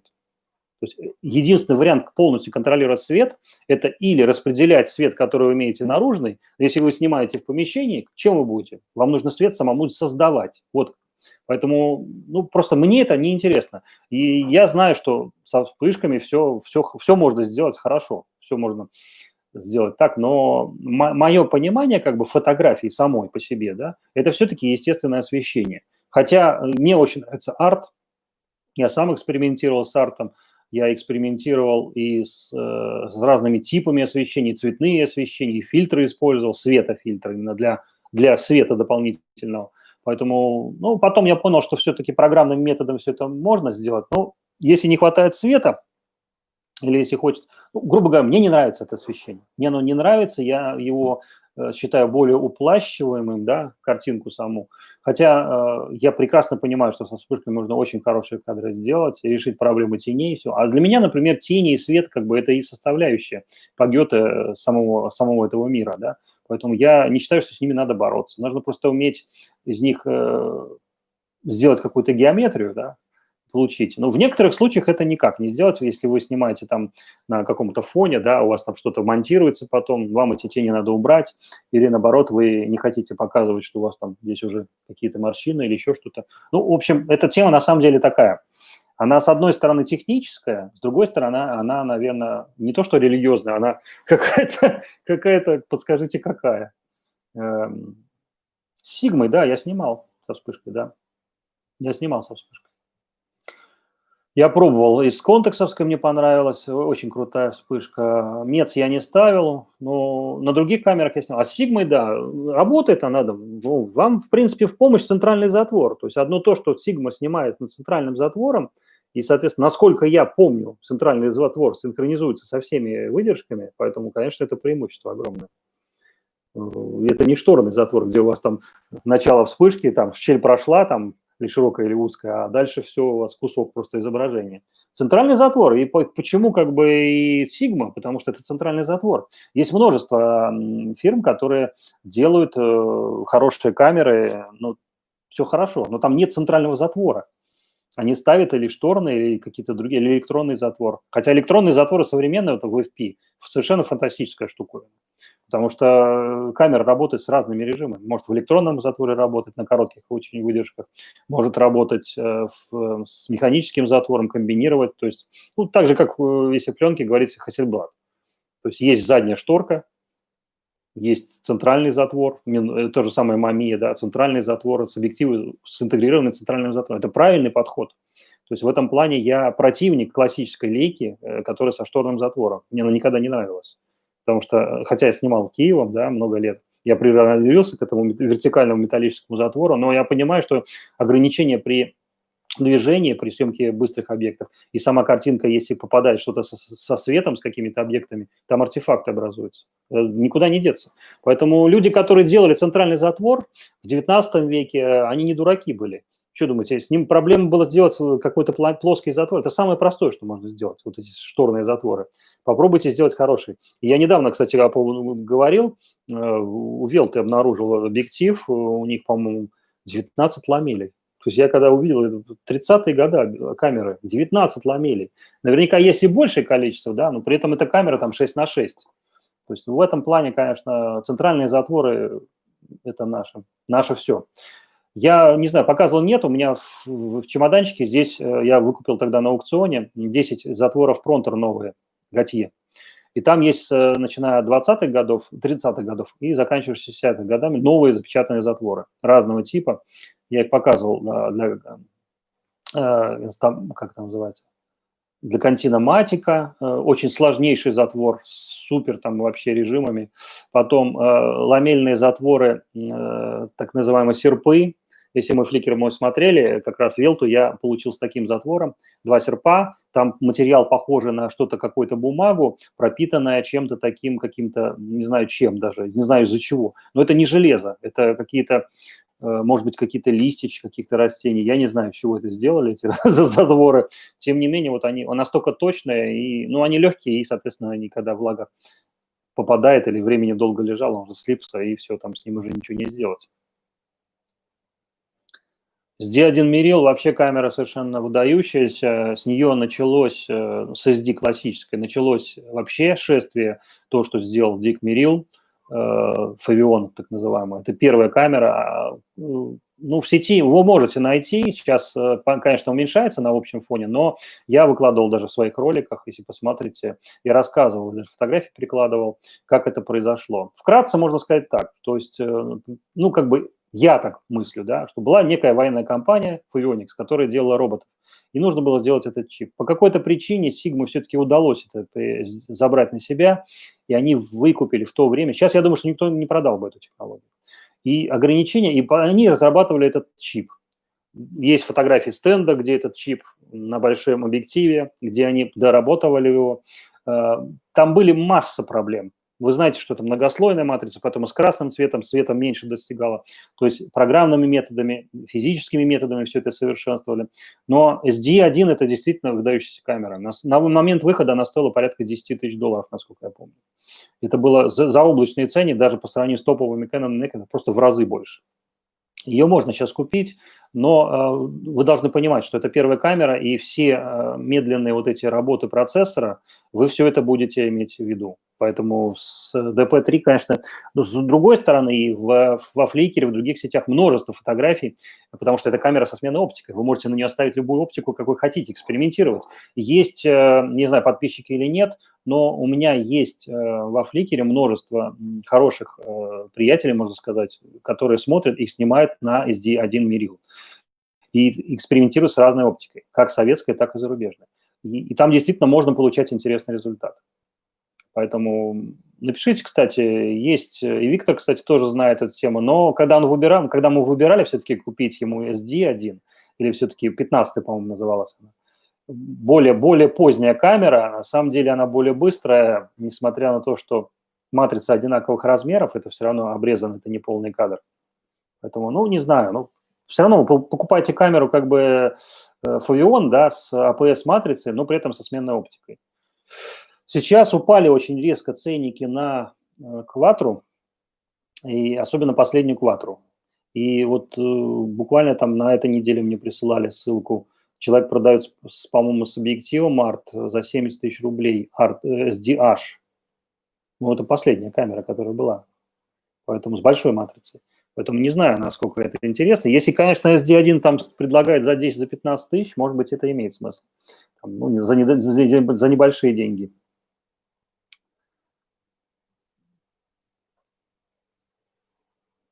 Я сам SD1 не снимал.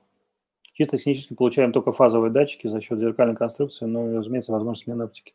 Ну, здесь все клюют на сменную оптику. Ну, Виктор не даст соврать. У него есть и зеркальный, и ДПшка. После ДПшка зеркалка уже лежит, могу сразу сказать. Поэтому это не я один, и люди проходили, и есть люди, которые имеют просто Mirror SD1 в качестве дополнительной камеры в ряду Canon и Nikon, там у кого что.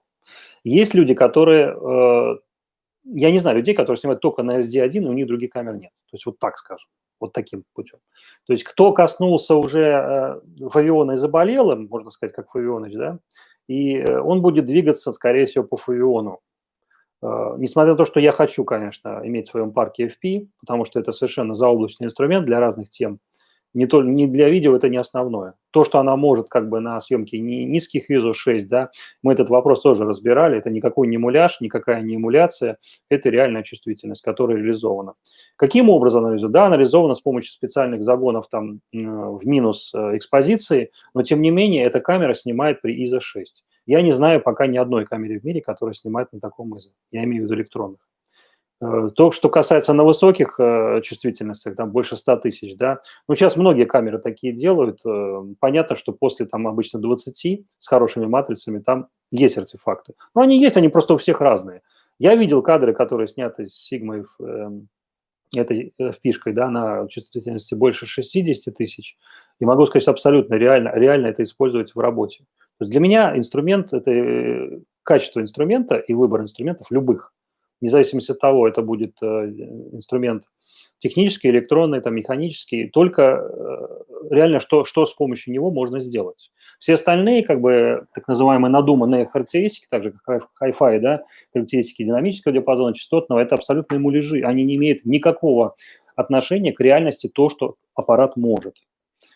Ну, примеров тут я могу параллельных массу привести вам. Про мощности двигателя в связи с в сравнении с моментом, да, или управляемость автомобиля. По поводу, например, такой характеристики, как амплитудно-частотная характеристика, реальная в спектрах сигналов, да, или просто заявленные плоскостные характеристики синусоидальных каких-то терминов. Это на самом деле все для обывателя сделано. Для того, чтобы человек почитал, не разбирающий, да, что важно, что нет.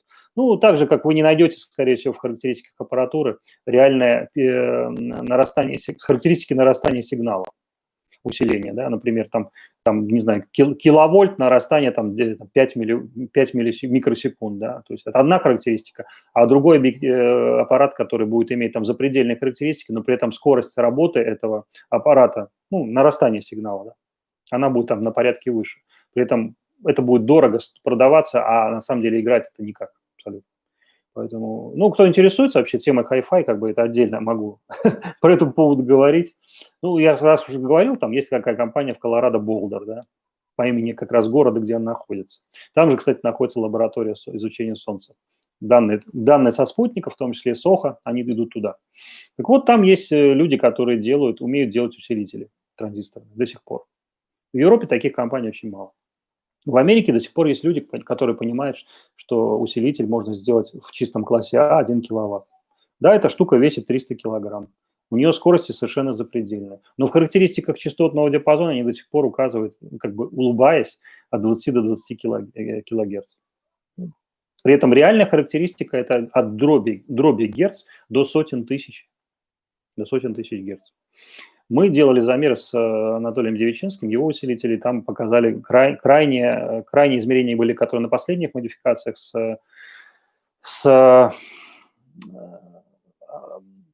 называлась эта система у него, точнее, его система активное экранирование, до 8, до 16 гигагерц полоса этих усилителей. Никаким транзистором там близко даже не пахло, потому что транзистор этого не может, в принципе. Ну, многие скажут, зачем это нужно указывать. Кто не слышал, тому не нужно ничего указывать. А кто слышал, в принципе, понимает, о чем речь. И слух человека действительно оперирует не только частотными и динамическими характеристиками. Самое важное для них, я уже повторяюсь, это временные характеристики. Так же, как в фотоаппарате, в камере, временные характеристики затмевают все. И временные характеристики, если вы их начнете изучать, с чем они связаны? С прохождением сигнала, с прохождением света, с отражениями. Вы поймете вообще, зачем центральные затворы, зачем делают линзы из флюорита, зачем делают вот эти электронные затворы, зачем делают фавион. То есть фавионы получат свое развитие, не сомневайтесь. Весь вопрос, будет ли это, как обычно, да, принято, да, развитие какой-то системы, или это перейдет на новый уровень. Я верю и уверен, что это перейдет на новый уровень. Мы как раз, когда обсуждался вопрос выхода FP, если помните, да, канал уже мой существовал, задавались вопросы. Он был анонсирован уже, FP, и уже понимали его возможности. Я имею в виду Fortissimo Pianissimo, Sigma. Так вот, все в один голос, и даже официальные блогеры, вы можете найти эти видео, утверждали, что ценник этой камеры при ее возможностях должен быть в районе 9 или 6 или 9 тысяч долларов. Первые заказы, которые были размещены, я даже где-то сохранил, 9 или 8 тысяч фунтов за эту камеру. Потом, когда эта камера вышла в районе 1600 долларов, все там рты открывали, да, кто хотел, сразу ее купили, эту камеру, сразу стали тестировать. Но из-за того, что ниша очень интересная, и сама Sigma, сама по себе компания интересная, падение продаж, вот в Японии все замечательно продается, но в Европе до сих пор они говорят, что плохо продается. Для меня вообще загадка. Хотя я понимаю ответ, потому что я работал в торговле, я знаю, как выдающиеся продукты, которые запредельные характеристики, не стали массовыми. И таких примеров десятки в разных областях. Самый классический пример, наверное, в автомобилях. Там выдающиеся автомобили, которые не получили широкого распределения. DeLorean тот же самый, да. Ну, масса других примеров можно привести, там, не знаю, что угодно, там, М8, BMW. То есть, ну, просто это продукты, они наукоемкие. То есть выходит некое звено, бриллиант, да, первой частоты и первого цвета. Его нельзя сделать дешево. Он собирает на себя огромное количество денег. За счет этого предмета, как был Sigma DP1 Meril, появляется возможность выпустить на этой матрице камеры, Чтобы оправдать хоть как-то вложение, эта камера первая выходит с огромными суммами, 10 тысяч долларов, да, некоторые 15. Потом за счет того, что что-то продается, люди зарабатывают деньги, они могут выпускать более доступно. Выпускается там 14, 10, 9, ну там по списку. И все. Потом выходит ДП классическая, да, S-ка. Потом уже появляется ДП Мирил. Совершенно другой матрицей, с совершенно другими характеристиками. Поэтому здесь, ну, как бы ничего в этом нет. Поэтому то, что разработка полнокадрового фавиона, имеется в виду 1.1.1, этого фавиона, она ведется, да, она будет вести, она даст результат.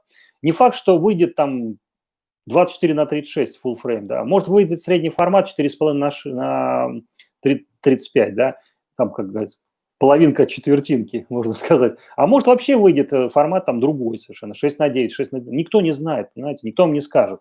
Поэтому здесь мы не можем как бы судить, что выйдет, что не выйдет. Потому что здесь решает слишком много финансов, решает вообще конкуренция, и сам концерн, L-концерн решает, что ему делать, да, он смотрит, какие движения, что куда. Может, он на лейку сейчас поставит эту матрицу, может быть, что угодно, абсолютно. Поэтому здесь, я думаю, что с фавионом будет будущее. Единственное, что могу рекомендовать, часто ко мне приходили люди, которые, когда, вы знаете, в Hi-Fi тоже постоянно обновляется техника, ну, есть массовый продукт, который постоянно обновляется, ресиверы, там, усилители обычные проходные, там, колонки проходные обычные, да. Ну, а есть как бы шедевральные вещи, которые там выходят, там, ну, и вот. И в таких случаях, когда выходит какая-то новая модель, ну, вот я подожду полгода, будет подешевле, будет как бы более доступно. Потом эти же люди приходят, полгода прошло, вышло новое, я подожду теперь это, когда выйдет дешевле, будет подешевле. Там. И вот в результате, общаясь с такими людьми, мне всегда было даже интересно, а вообще хотят ли они этим заниматься, или они приходят просто, чтобы потолочь в ступе что-то, да, то есть это люди, которые не пользователи техники, это боты, это огромное количество таких людей сидят на форумах, на токсичных, они обсуждают то, что никогда в руках раньше не держали, да, то есть, ну, я тоже могу какие-то пытаться обсуждать автомобили, там, Koenigsegg могу рассказать про ее характеристики, про систему тормозов, которую делал. Я на ней никогда не ездил, понимаете, ну, я какие-то вещи про нее знаю, ну, и что толку от того? Там, ну, зато я могу рассказать, как починить АБС, там, Volvo, да, который там считался для меня слишком сложной системой. Потому что я это сделал, да. Или я могу рассказать, как создать некую голографическую среду, да, на базе звуковых систем, да. Я знаю инструменты, которые для этого существуют в природе, да. Знаю производителей, которые делают для этого, начиная от кабельной продукции, систем питания и заканчивая уже акустическими системами и системами контроля пространства, где это происходит, да, ревербераторы, система шумопоглощения, система перераспределения энергии, да, фрактальные. То есть, ну, кто-то скажет, что это бред, это все муляж, как мне один клиент сказал, что я не верю в эти игры, да, с кабелем, там еще что-то. Ну, не веришь, ну, не верь, что дальше-то. От того, что ты не веришь, как бы Бога не существует, ну, если ты не веришь, то не значит, что его нет, понимаешь? Вот таким можно сказать. То же самое про камеры могу сказать, что рынок может перевернуться вот так вот за один раз. И сейчас мы находимся как раз в такой момент, когда такие возможности вполне реальны, потому что есть некий кризис и в в производстве фотоаппаратов тоже, о котором я постоянно говорю. И это не только касается оптических систем, затворов и всего остального. То есть нет идеи. То есть идеи, конечно, у многих есть. У Fuji была идея, да, когда они начали делать вот эти камеры. У Leica тоже, очевидно, была идея, они понимали. И я до сих пор удивляюсь, почему монохром никто раньше до них не сделал. Это очень странно, что... Ну, для меня это не странно, что это сделала Leica, потому что они понимают, что они делают и что они фотографируют. И для чего эта камера вообще нужна. Так же, как и люди, которые говорят о плохом фавионе, да, они не знают, для чего фавион создан. То есть они считают, что это надо пойти в парк, там, как Павелович, там, поснимать там красивый красный цвет, зеленые листья там еще. Ну, кто-то, да, считает. Так это можно сейчас на Nikon Z-серии сделать, такие кадры. Но зато, если какие-то вы возьмете интересные сюжеты, где потребуется центральный затвор и работа со светом, да, потом какой-то постобработка или работа со слоями, вы увидите такие возможности во времени, да, что там вы будете сидеть часами, это все муляжировать, да, ну, или если или опытным быть программистом фотошопа, да, высокого уровня. Или вы это сделаете там пальцами за 2 минуты. Вот разница. Вот для меня это важно. Для меня это важно. А для тех людей, которые это не знают, ну, как бы они взяли, мне тоже дали Фуион, когда поснимать. Точнее, я купил когда камеру. Первый вышел, на стоянке снял там эти лопухи. В автомате снял там, ну, посмотри, что. А первый кадр, по-моему, у меня был в салоне, я снимал трубу водосточную, еще что-то. То есть я сравнил, как бы посмотрел, ну да, по-другому снимать, цвет другой, но там сразу пересветы, там где-то что-то это. То есть я прекрасно знал, что, куда я иду. И до того, как приобрести эту камеру, я видел и читал обзоры, они до сих пор на Ютубе есть этого времени, 12-13 год.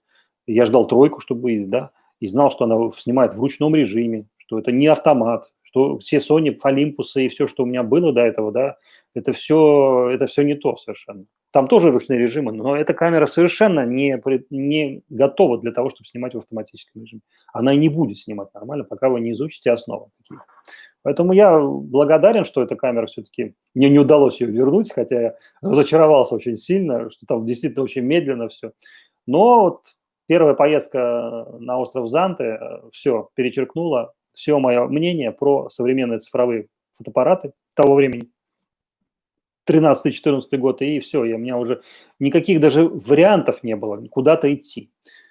Замечу, что тогда не было еще Olympus линеек вот этих, не было Fuji линеек, то есть, ну, и, честно говоря, хорошо. Хотя Fuji уже выпускал, я видел камеры, я смотрел тоже Fuji какие-то, смотрел вещи, но нет, после Фуиона уже никак, абсолютно. Да, он абсолютно в сознании. Так а весь наш мир – это мир знаков и сознания, поэтому со смартфоном. По поводу смартфонов, кстати, здесь динамика гораздо более серьезная, чем в цифровой фотографии, имеется в виду камера. Она гораздо более серьезная, потому что там сидят люди, я еще говорил много лет назад, когда Sony компания стала отдавать свои подразделения. Ну, собственно, об этом Джобс говорил еще при жизни, что все закончится с этой компанией. Эта история, на самом деле, такая архиинтересная, когда к нему пришли там ребята, помните, когда он выпустил iPod, у меня был iPod, и когда он пришел, говорит, что я хочу продавать, чтобы музыка была доступна по $1 трек. Ну и при этой компании Sony, можете найти информацию, все это есть. Пришли к нему, что сумасшедшие, типа, мы будем продавать наши диски там по 30-40 долларов тогда, зачем мы там треки по $1 продавать, кто их будет покупать? Ну и все, он их послал, грубо говоря. Он их послал на самом деле. А потом они к нему прибежали. После того, как они уже потеряли весь рынок компакт-портатива. Хотя Sony делала мини-дисковый, фантастически, у меня до сих пор лежит мини-дисковый компактный рекордер. Они много чего делали, но они все просрали, грубо говоря. Поэтому здесь все в сознании, абсолютно точно. И деградация, да, вот не развивается. Почему? Мысль-то какая была? Эти люди потом были уволены, инженеры, грамотные, которые могли что-то сделать. Их там уволили сначала несколько тысяч, потом до 10 тысяч, насколько я помню. И потом куда они пошли, эти инженеры? Как вы думаете? Они пошли что, хлебом торговать? Они высококачественные, высококлассные инженеры. Они пошли в эти компании. Конечно, они работают в компании Apple. Многие уже перемешались за это время, но тем не менее очень многие ушли туда. И поэтому вот эти развитие мобильной системы, развитие фотографий в мобильных системах связано не только с принципиально другими технологиями, это просто люди, которые пришли, знали, как это делать. И они ушли от тех компаний, которые не знают, как это делать.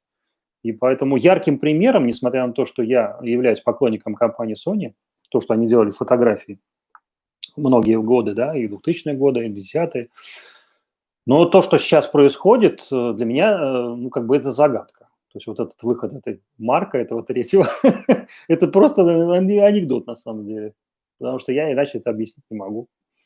То есть, ну, я не могу объяснить, понимаете. Вот объяснить переход от ДПшек там, к Quattro, а потом Quattro H, там видно развитие, видно динамика и видно как бы улучшение. Причем не только на пользовательском, на всем уровне. Это все другая камера. А здесь что? Здесь то же самое, те же яйца. Z-серия Nikon, пожалуйста, другие камеры. Здесь не надо быть специалистом. Откройте, посмотрите то, что снимает там 7-тысячная, 9-тысячная, да, а потом сравните 8500, да, а потом возьмите Z-ку, посмотрите. Это прогресс. Это видно, что там потрачены миллионы долларов на разработки. И люди развиваются, люди делают что-то. А здесь что? Я не вижу никакого прогресса абсолютно. Открываешь эти фотографии, смотришь, ну, то же самое, те же яйца, вид сбоку, и цена в 2 раза больше. Ну, это рост ради роста, я не буду затрагивать, хотя личное мое мнение, я не вижу развития. То есть деградация, ну, взять камеры Sigma, ну, по Sigma поговорим, мы же про Sigma говорим, да. Где деградация Sigma? Назовите мне хоть одну камеру, которая выходила после вот этой, и была деградация. То есть я не имею в виду то, что после ДП там линейки мерил, когда вышла квадро классическая, нулевая там вышла широкоугольная, да, там единичка, двойка, тройка. И что это всем понравилось? Нет.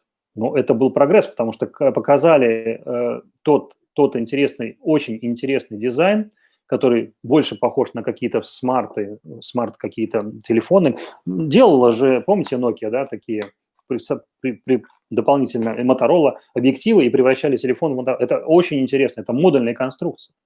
Sigma попыталась тоже что-то сделать подобное без сменной оптики. Но потом она поняла, что все-таки эта камера нашли своих владельцев, огромное количество этих квадро было продано. И до сих пор они на вторичке есть, и их можно купить и пользоваться. Я бы выделил как раз нулевую, сверхширокоугольную, вот этот объектив. Она очень маленькая камера, компактная, при этом снимает очень здорово. Поэтому, да, это не мерил как бы 1.1.1, там немножко по-другому, там слои, верхний слой там 20, по-моему, миллионов, остальные там по 5. Но суть не в этом. Суть в том, что эта камера вышла, у нее чувствительность лучше, в темноте она снимает лучше при низкой освещенности, поэтому все хорошо там, все замечательно. Поэтому прогресс, ну, не, прогресс-то будет в любом случае. Просто будет обидно, если, например, какая-нибудь из известнейших компаний, потом мы узнаем, что она, ну, так же, как помните, проект Sony телефона SC с оптикой. Он, в принципе, принес свои плоды, их много достаточно было продано, и люди покупали. И Nokia делала с дорогой оптикой тоже. Поэтому и эти изделия покупались, и они действительно отличаются по качеству. Поэтому я не удивлюсь, если какой-то из известнейших брендов будет куплен компаниями, которые производят телефоны, и мы увидим это название на самом телефоне. Ну, это будет не Oppo, да? Oppo, кстати, если вы знаете, это основатель и, в принципе, главный человек, это русский человек, да. Да. Ну, почитайте историю, посмотрите. В принципе, сейчас она доступна уже. Связано тоже с наушниками, с ТДСами. И в том числе и Blu-ray проигрывателями.